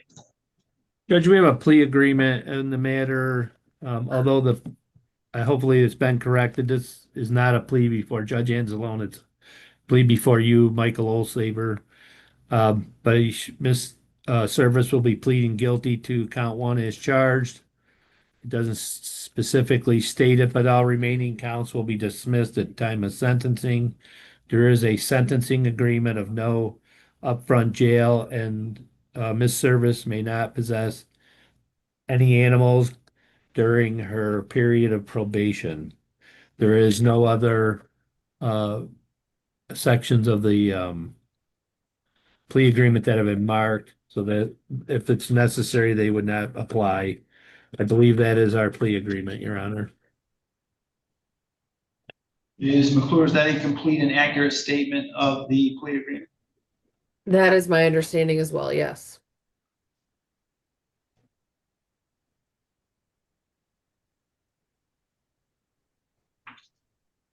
Ms. Service, would you raise your right hand, please? Do you swear or affirm to tell the truth, the whole truth, and nothing but the truth under penalty for perjury? I do. And you are Betsy Lynn Service, correct?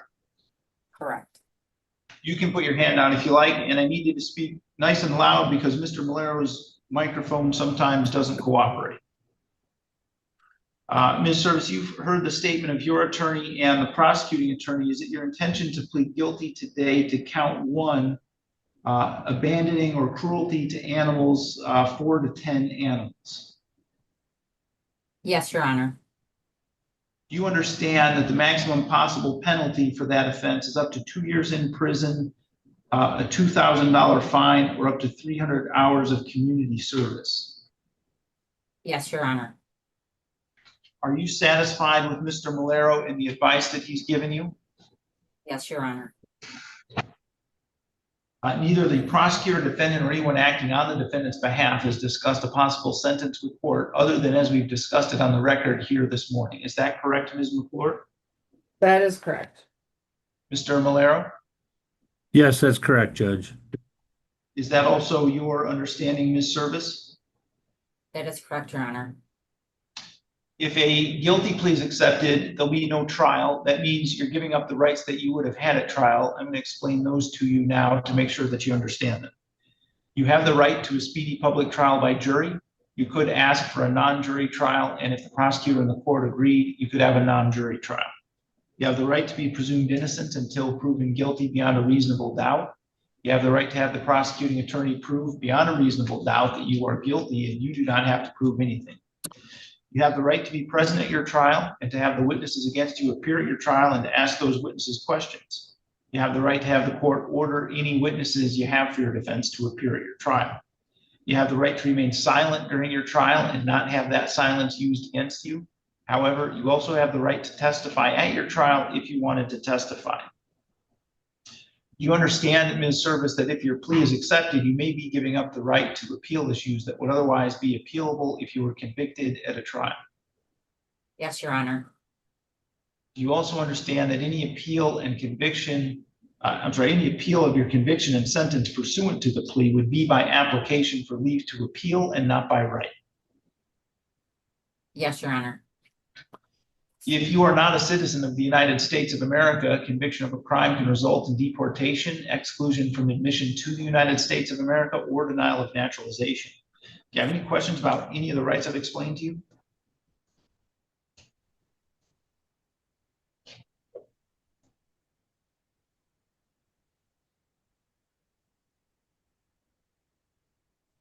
Are you there? Sorry, I think you froze for a second.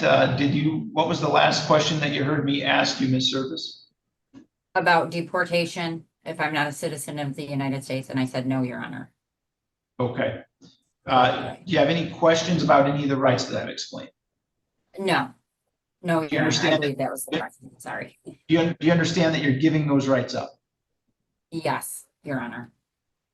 How do you wish to plead to the charge that on or about May 27, 2025 in Adrian Township, Lenawee County, Michigan, that you did commit the offense of abandoning or cruelty to 4 to 10 animals?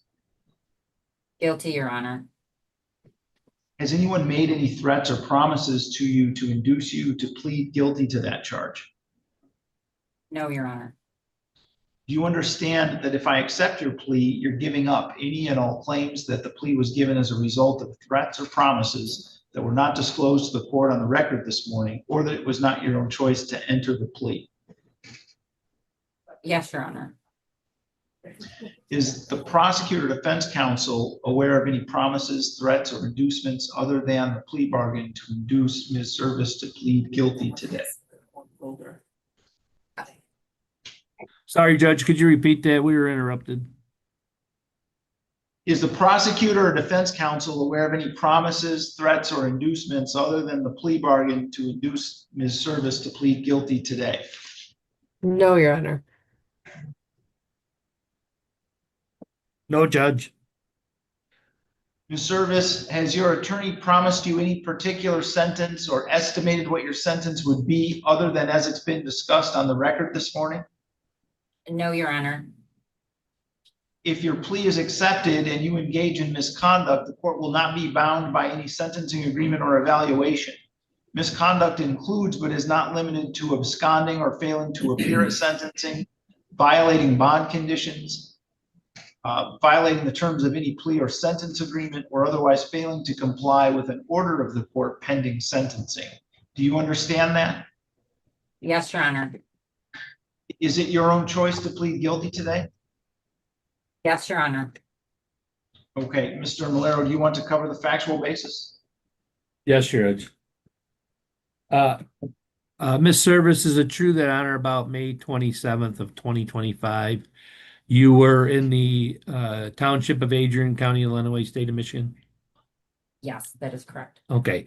And while you were there and this occurred, you failed to provide for 4 or more, but fewer than 10 animals, adequate care. Yes. And as a result of that, some of the animals deceased and or had to be put down by a vet. Yeah. Yeah, speak up. Yes. Okay. Sorry. And you would agree that constituted the offense of failing to provide adequate care to those animals and is contrary to Michigan compiled law 750.504C. Yes. Okay. Is this court and the state satisfied? I'm satisfied, Your Honor. Yes. Has the court complied with MCR 6.302 B, C, and D, Ms. McClure? It has. Mr. Malero? I believe the court has, yes. I will accept the plea. It's been given understandably, voluntarily, and accurately. Ms. Service has had full knowledge of her rights, and she has had competent counsel. The court has not made any agreement regarding the possibility of a plea or sentence in this case with the prosecutor, defense attorney, defendant, or anyone acting in the interest of any of them. I will refer this matter to the probation department for a pre-sentence investigation, and we can set sentencing for July 23rd at 8:15 a.m.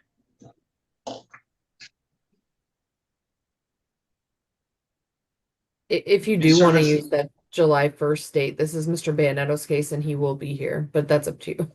Oh, okay. Or July 2nd date, I'm sorry. Mr. Malero, are you here on July 2nd? I think so. Let me look. Judge, you do already have 3 set for that day. I'm not sure how many you typically prefer. Oh, wait. How about July 3rd? July 3rd's a holiday, Judge. Yeah. Oh. All right. But, So I mean, if you want, I'll be here if you insist. I will not. All right. Thank you. Okay, so July 23rd at 8:15 a.m. Ms. Service, someone from the probation department to be in touch with you to do a pre-sentence investigation interview. When you do that interview, please be truthful about the offense and about your background. Absolutely. Okay, I'm going to put you in a breakout session with Mr. Stevenson from the probation department so he can collect your contact information. Thank you, Your Honor. Thank you, Judge.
So that Hold on.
Okay, Mr. Malero, do you need to speak to Mr. Harris?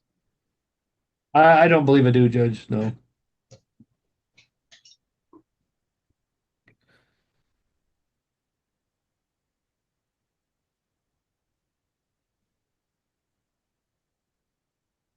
This is file 25-22314-FH, 25-22371-FH, and 25-22474-FH, People versus Dewan Pfeiffer Harris. We are here today for a pretrial in each of those cases. There's also pending contempt for bond violations in files ending 314 and 371. First, can you have the attorneys place their appearances on the record, beginning with Mr. Hartung? Thank you, Your Honor. Good morning. Doug Hartung, appearing for the people today. Salvatore Malero on behalf of Dewan Harris. All right, and Mr. Malero, where do we stand with Mr. Harris's case today? Your Honor, as background, I apologize. These transcripts, I thought we were waiting on them. They were there. They came in when I was not in the office that week. So, and I think my secretary was gone at the same time, so it got missed. I now have them. They total about 140 pages. I'm in the process of reviewing them to determine where to go next. So I would ask for an adjournment for me to accomplish that and see where we're going to go, what our next step will be.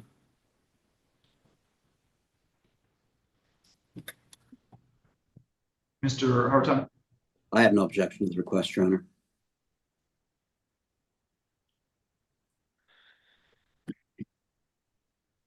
So at least the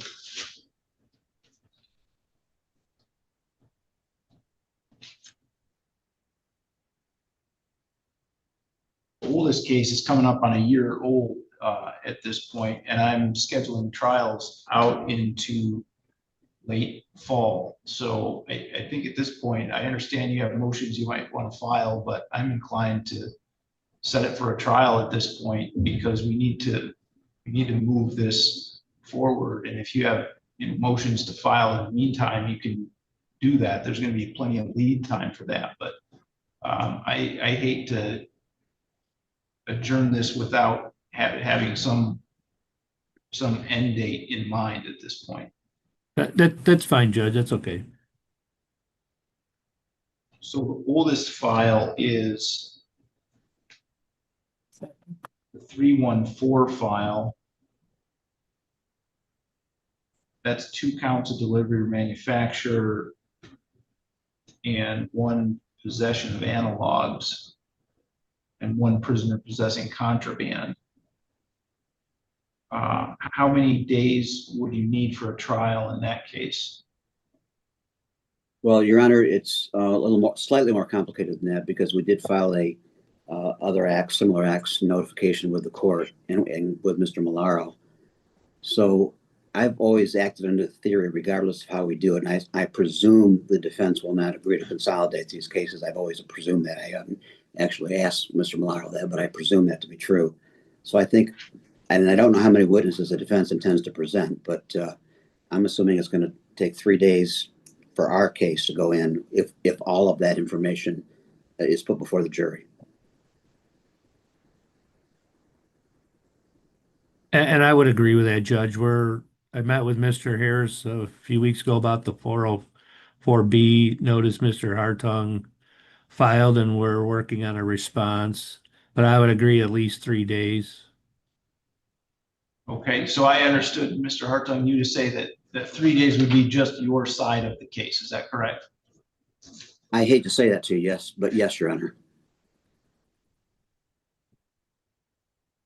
So let's go with 5 days.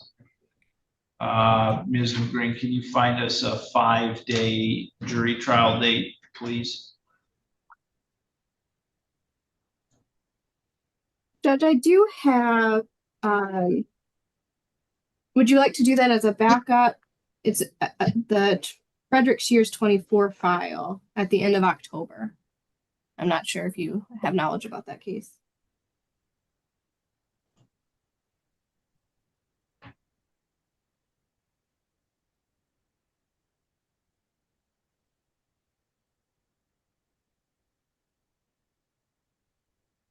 I guess let me ask Mr. Hartung, Mr. Malero, what any thoughts on being a backup? That case has been, the other case that's ahead of this one has been highly contested with numerous motions, hasn't it? That is correct. What dates were those cases, Ms. McGreen, or those trial dates, Ms. McGreen? Well, we could go to the following week. The following week is People versus Megan Cooper. What dates are those? I'm sorry. We're looking at November 2nd now that week. Okay, so that first couple of weeks there in November is bad for me. I have a family wedding during that stretch of time. So either before and or the after that. CDAM seminar is that week as well, so.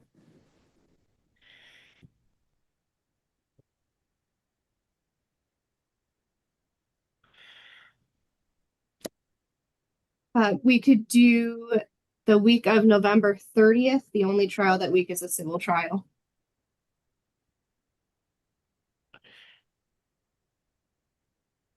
That's that works fine for with me. That's fine with me. Thank you.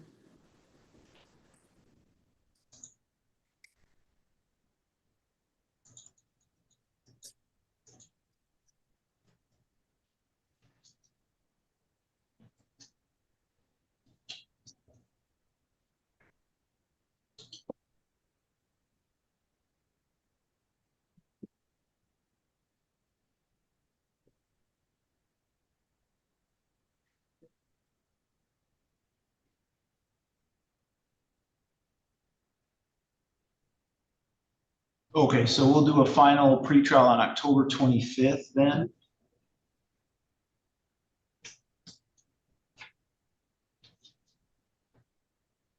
And trial the week of November 30th. Judge, is October 20, I might be I'm reading this wrong. Is that a Sunday? I'm sorry, I got lost on my calendar. November 18th for the final pretrial.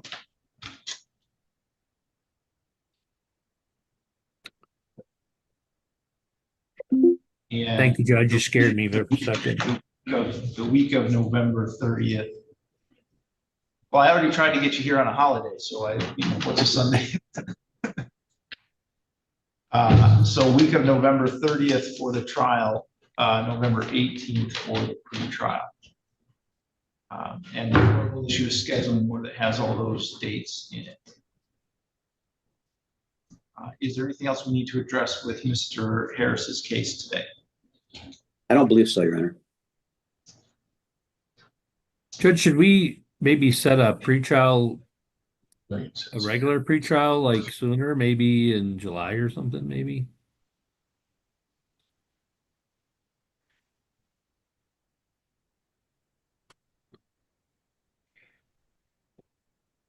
We can do that. About Like the end of July might work. July 29th. That'd be fine, Judge. That works.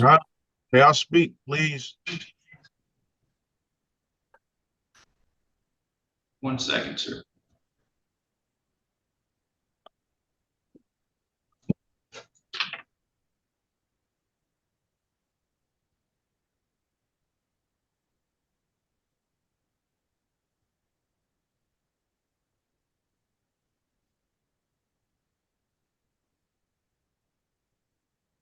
All right, so Mr. Harris, you are represented by an attorney. Your attorney speaks to the court on your behalf. I can put you in a breakout room with Mr. Malero if you'd like to discuss an issue with him. Yes, that's fine, Your Honor. Okay.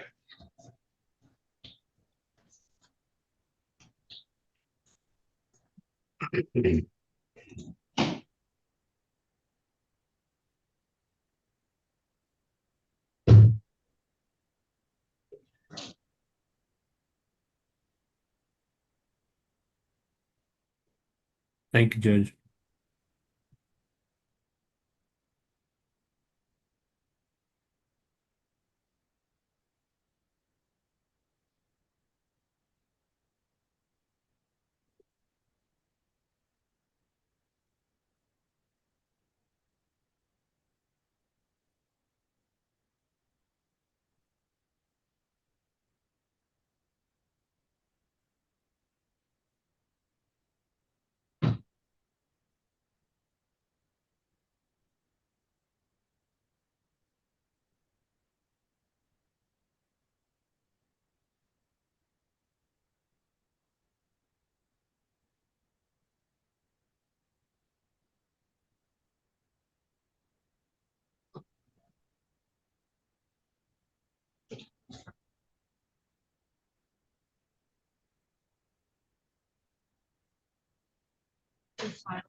So Ms. Williams, Ms. Williams, you can come forward and sit at the table closer to the jury box, please.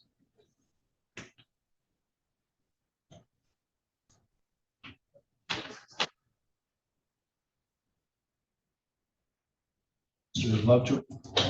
Sit over the table closer to the television.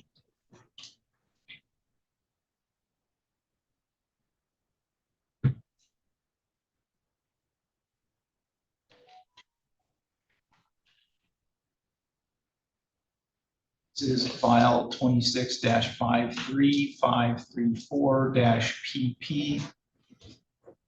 Warren Page Williams versus Joshua Kevin Lovejoy. We are here today for a hearing on a motion to terminate a personal protection order.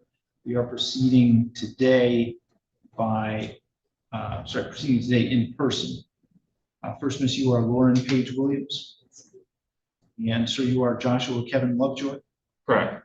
Mr. Lovejoy, this is your motion to terminate the personal protection order. Is there anything you'd like to say about it at this point? I just have a concern. This was sent in my mailbox yesterday. I don't, sent from Miss Williams. I don't know if it contains evidence regarding this case. This was sent to my notification yesterday, so I did not have time to get to the post office to pick it up this morning. So if there is evidence that has been submitted, other than since this, I would request a new schedule or a later date so I have time to prepare against that new evidence if it has been submitted for this particular case.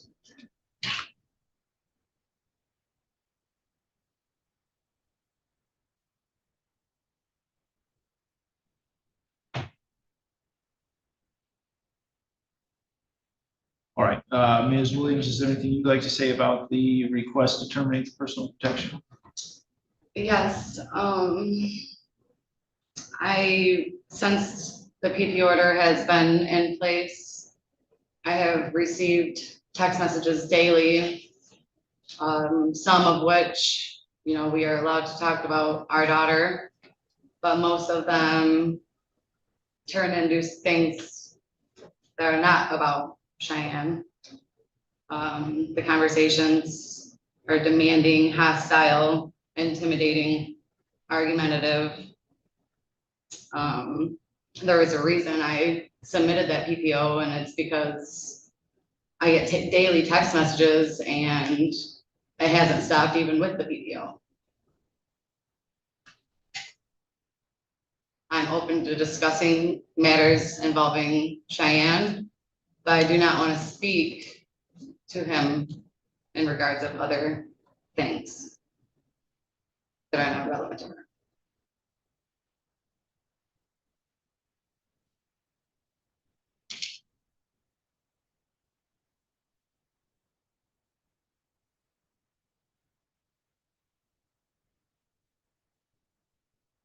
Okay, what I will do is set this for an evidentiary hearing. Ms. McGrain, are you there?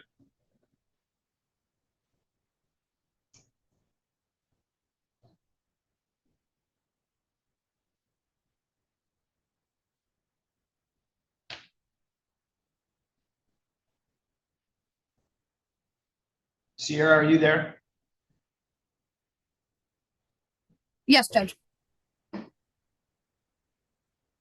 I'll need a 2-hour evidentiary hearing on the Williams versus Lovejoy matter.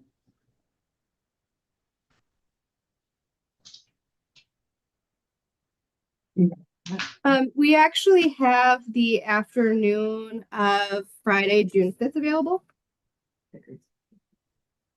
That's not enough time for them to exchange exhibits. Okay.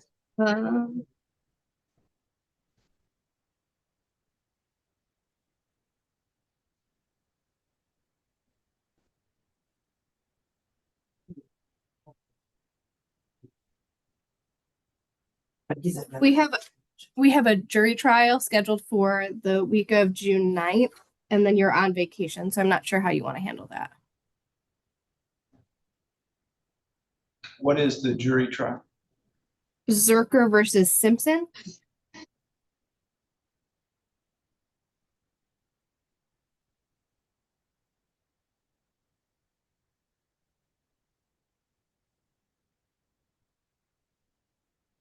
And that goes through the 12th. Yes. All right, let's set it for 1:30 p.m. on June 12th.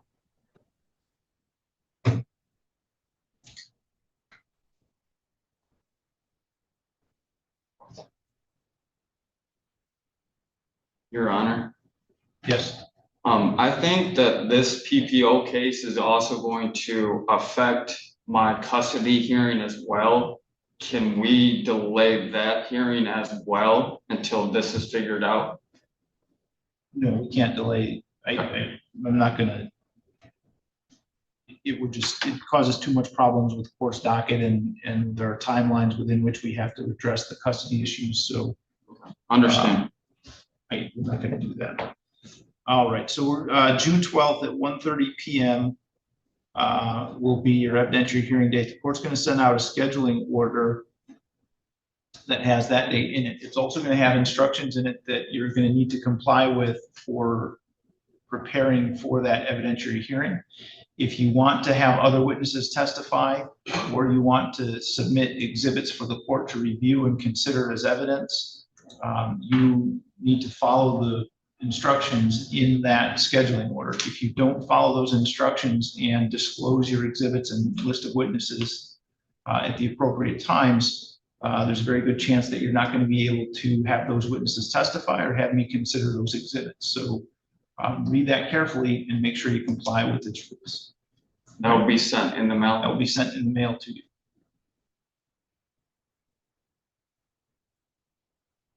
All right, so June 12th at 1:30 p.m. you are set for today. Thank you. Thank you.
Oh.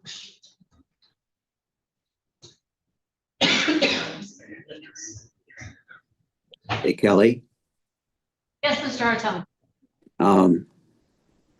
are we still waiting for Sam and Mr. Harris, or did they bow out?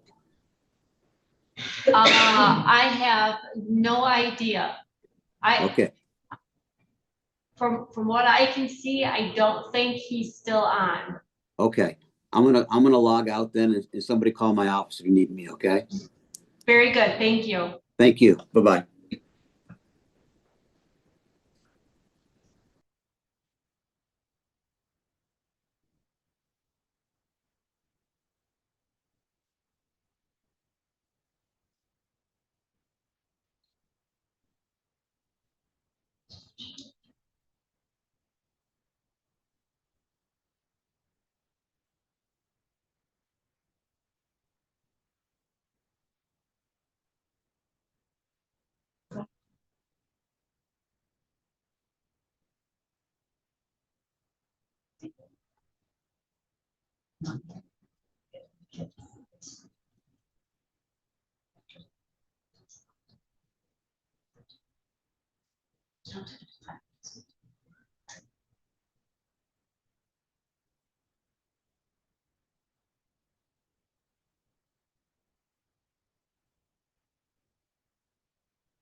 All rise.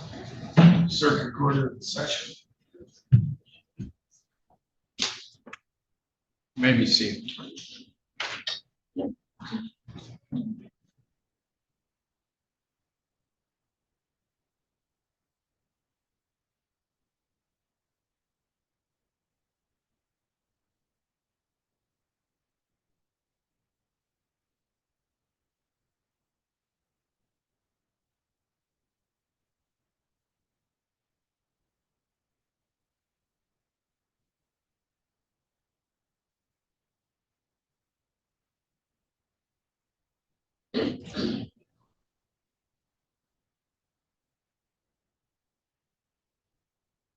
Call the prosecutor's office and see if they're having Felicia Madison case.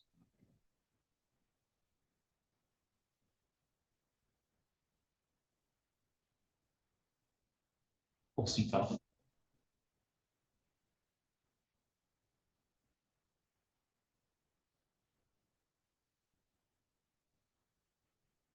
Felicia Madison.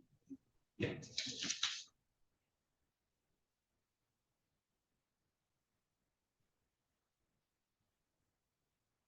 Hi, it's Kelly, Judge Saker's office.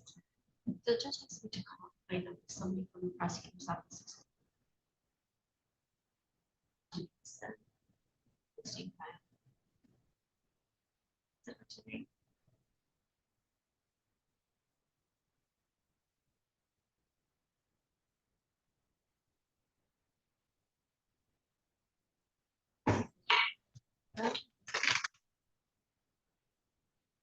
All right, thank you.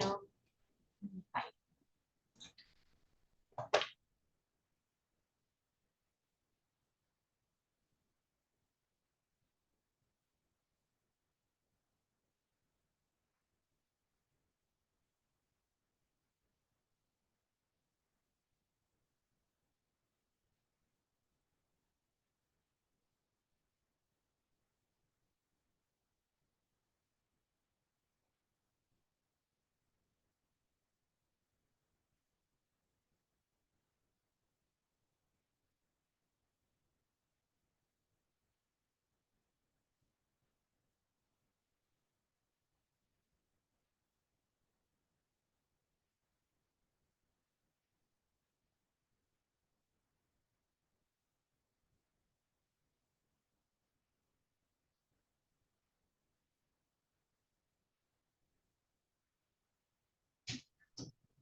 Morning,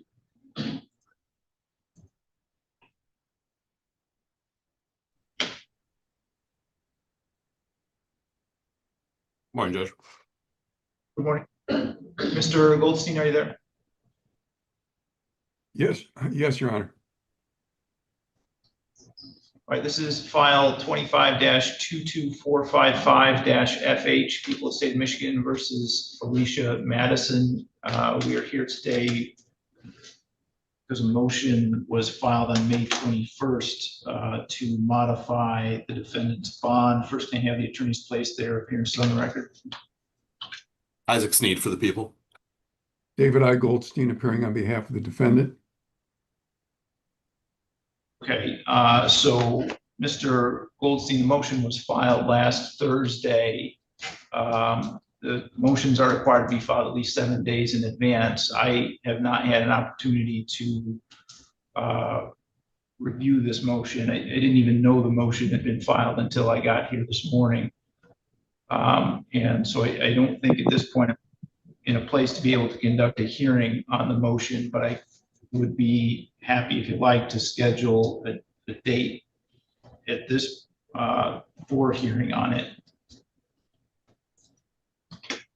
Your Honor, if I may, just briefly, this is the second motion we filed. The first motion was heard, and you indicated you would be willing to consider it if we presented some medical evidence to support our position.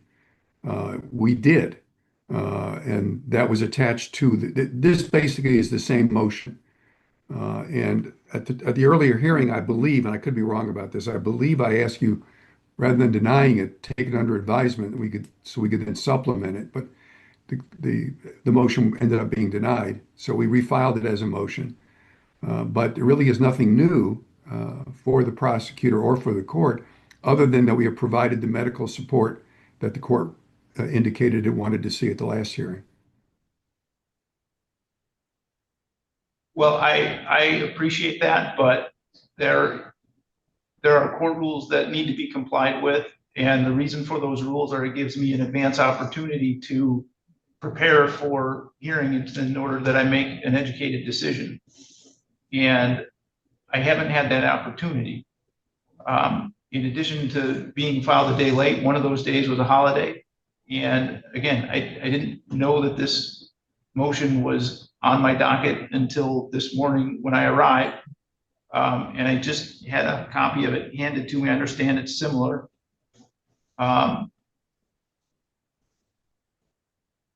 But again, part of the reasons for the timelines are so that I can feel like I'm in a place where I'm in a position to make an educated decision rather than an off-the-cuff decision, which I don't like to make. Mr. Sneed, are you in it? Have you received a copy of the motion? Yes, we did, Your Honor. Thank you. Are you in a position to make argument on it today? Yes, I would be.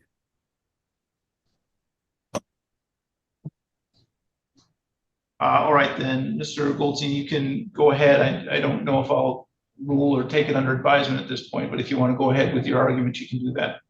Your Honor, I will accept that invitation. I was going to make a suggestion, though, and that is we go ahead and, well, if you feel you need the time to reset it for next Wednesday, but in the meantime, if you look at the material we've submitted and issue a decision, we wouldn't have to come back next Wednesday, but I'll leave that to the court's discretion. I'm sorry, your audio got garbled for a moment. I didn't understand what you said. Okay, what I was going to say, Your Honor, is I'll make a few comments now, but since really primarily the issue is the medical support for our position, we can go ahead and reset this for next Wednesday. And if in the interim you look at the medical evidence that we submitted and are satisfied, you can just simply issue a decision. Or we can come back next Wednesday and argue it again or whatever at that point. But I mean, the only comment I'm going to make this morning, Your Honor, is that the issue with her is that she's been on this for a considerable period of time. There have been no violations that I'm aware of. And unlike most cases where the big argument is, well, it's a pain and it costs money and so forth, is we have medical evidence indicating that it is causing her some serious issues. And that's the letter that we attached from the doctor that we attached to the motion. So I'm going to let the record stand for itself beyond that. Okay, Mr. Sneed?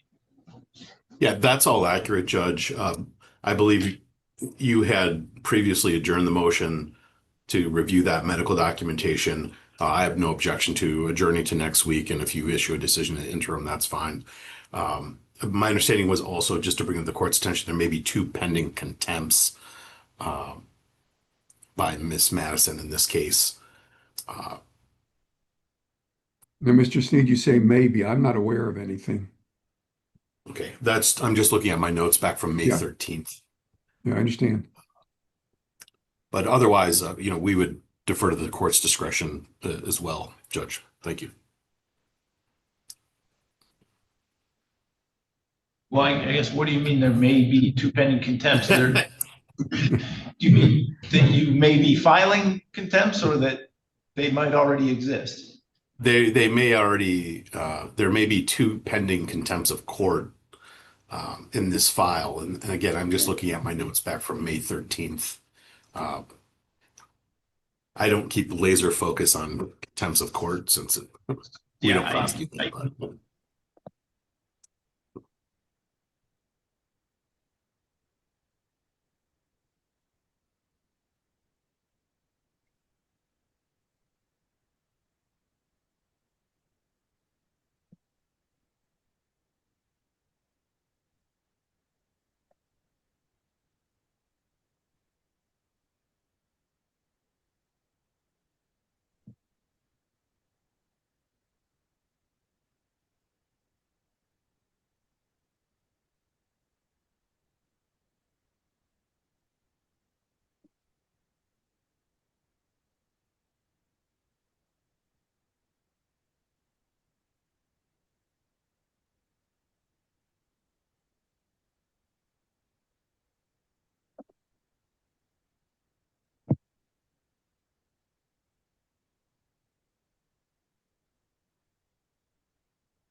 Your Honor, I'm looking over my notes, and if there were any contempts, it's something that happened before I was in the case when Mr. Amadeo was counsel. But I don't see anything in my file. So there's a warrant for a bond violation.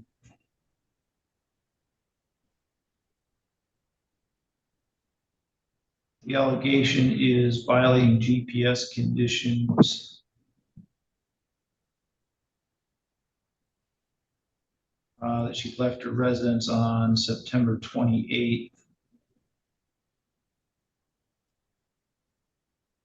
In violation of curfew.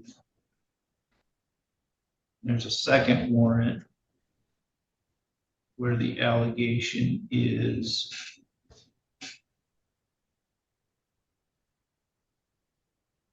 that she tested positive for cocaine on September 2nd. Those were both issued by Judge Shadler while the case was in district court. I can speak. All of that was taken care of. Hang on, Felicia. Hang on. Let the judge finish.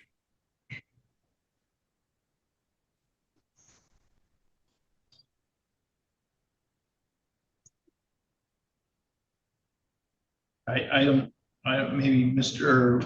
Goldstein, you should talk to her, because I can't immediately tell whether those issues have been resolved or not.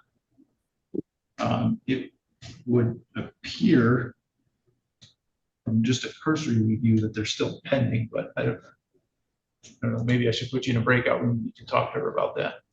We can, Your Honor. As I said, that was long before I was involved in the case. I didn't take over the case from Mr. Amadeo until this year. So, All right. yeah, let's go to a breakout room, Felicia.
All right, Mr. Goldstein, do you have anything else on the contempt issues? Yes, Your Honor. My client indicated that, yes, back in September, when the case was still in front of Judge Shadler, there was a dirty urine. And Judge Shadler addressed that, and the consequence of that violation was that that's why she was placed on the tether. She believes that the second violation, which was the tether being out of place, she said basically she left her house a few minutes early one morning to drop somebody somewhere. And she believes that Judge Shadler addressed that by giving her 5 days in jail, but suspending the 5 days. That's her best recollection. And she indicated that since that time, she's not had a dirty drop, and there have been no tether violations. And I'm certainly not aware of either of those either. Mr. Coast did indicate to me about a month or so ago that there have been no violations with regard to the testing. He didn't address the tether.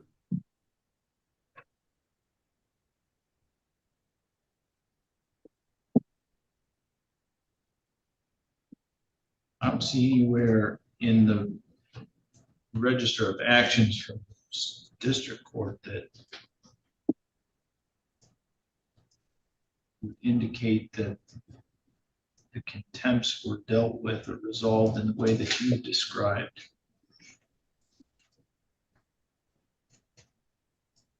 The last entry from November 7th was that with the shows a contempt of court pending, and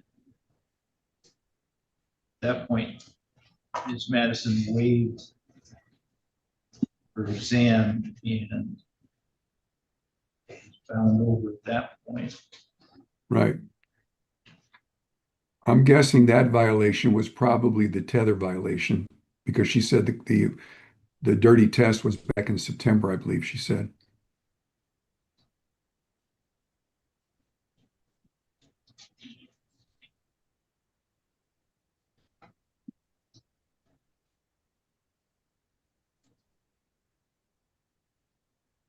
In August. August? Yep, I was placed on in September 11th, I was placed on tether for the dirty urine. I went to jail. I went to jail for the warrant for the tether for leaving early, a couple minutes early, and bonded out.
All right, I also had a chance to look at the document you provided with your motion about the issues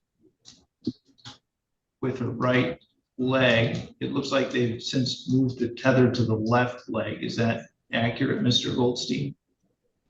Is that correct, Ms. Madison? Yes. Yes.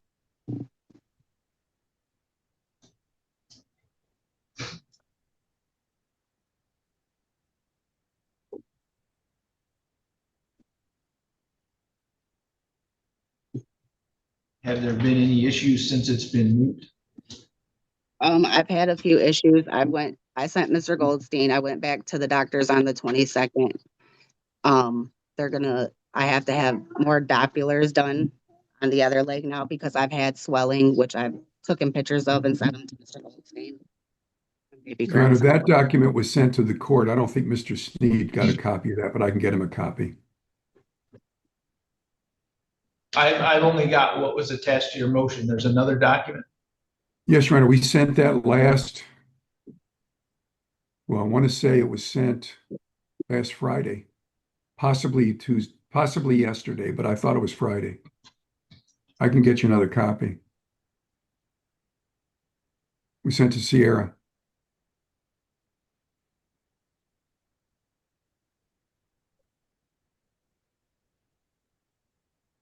Yes, Judge, I'm forwarding it to you now. I received it yesterday All at right, 4 p.m. I'm gonna set this over to next week.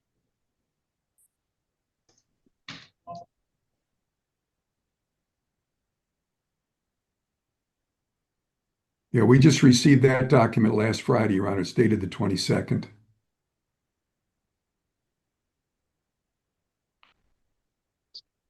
And I'll get Mr. Sneed a copy.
I'm gonna set it for next week is June 3rd at 8:15 a.m. Okay, put it in the book.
All right, so June 3rd at 8:15 a.m. Okay, Thank thank you. you, Your Honor. All right, thank you. You can go ahead and log out. Thank Isaac, Yes. did you check your email, see if you got that other document? I did. Thank you, David. I'll give you a call. All right, thanks.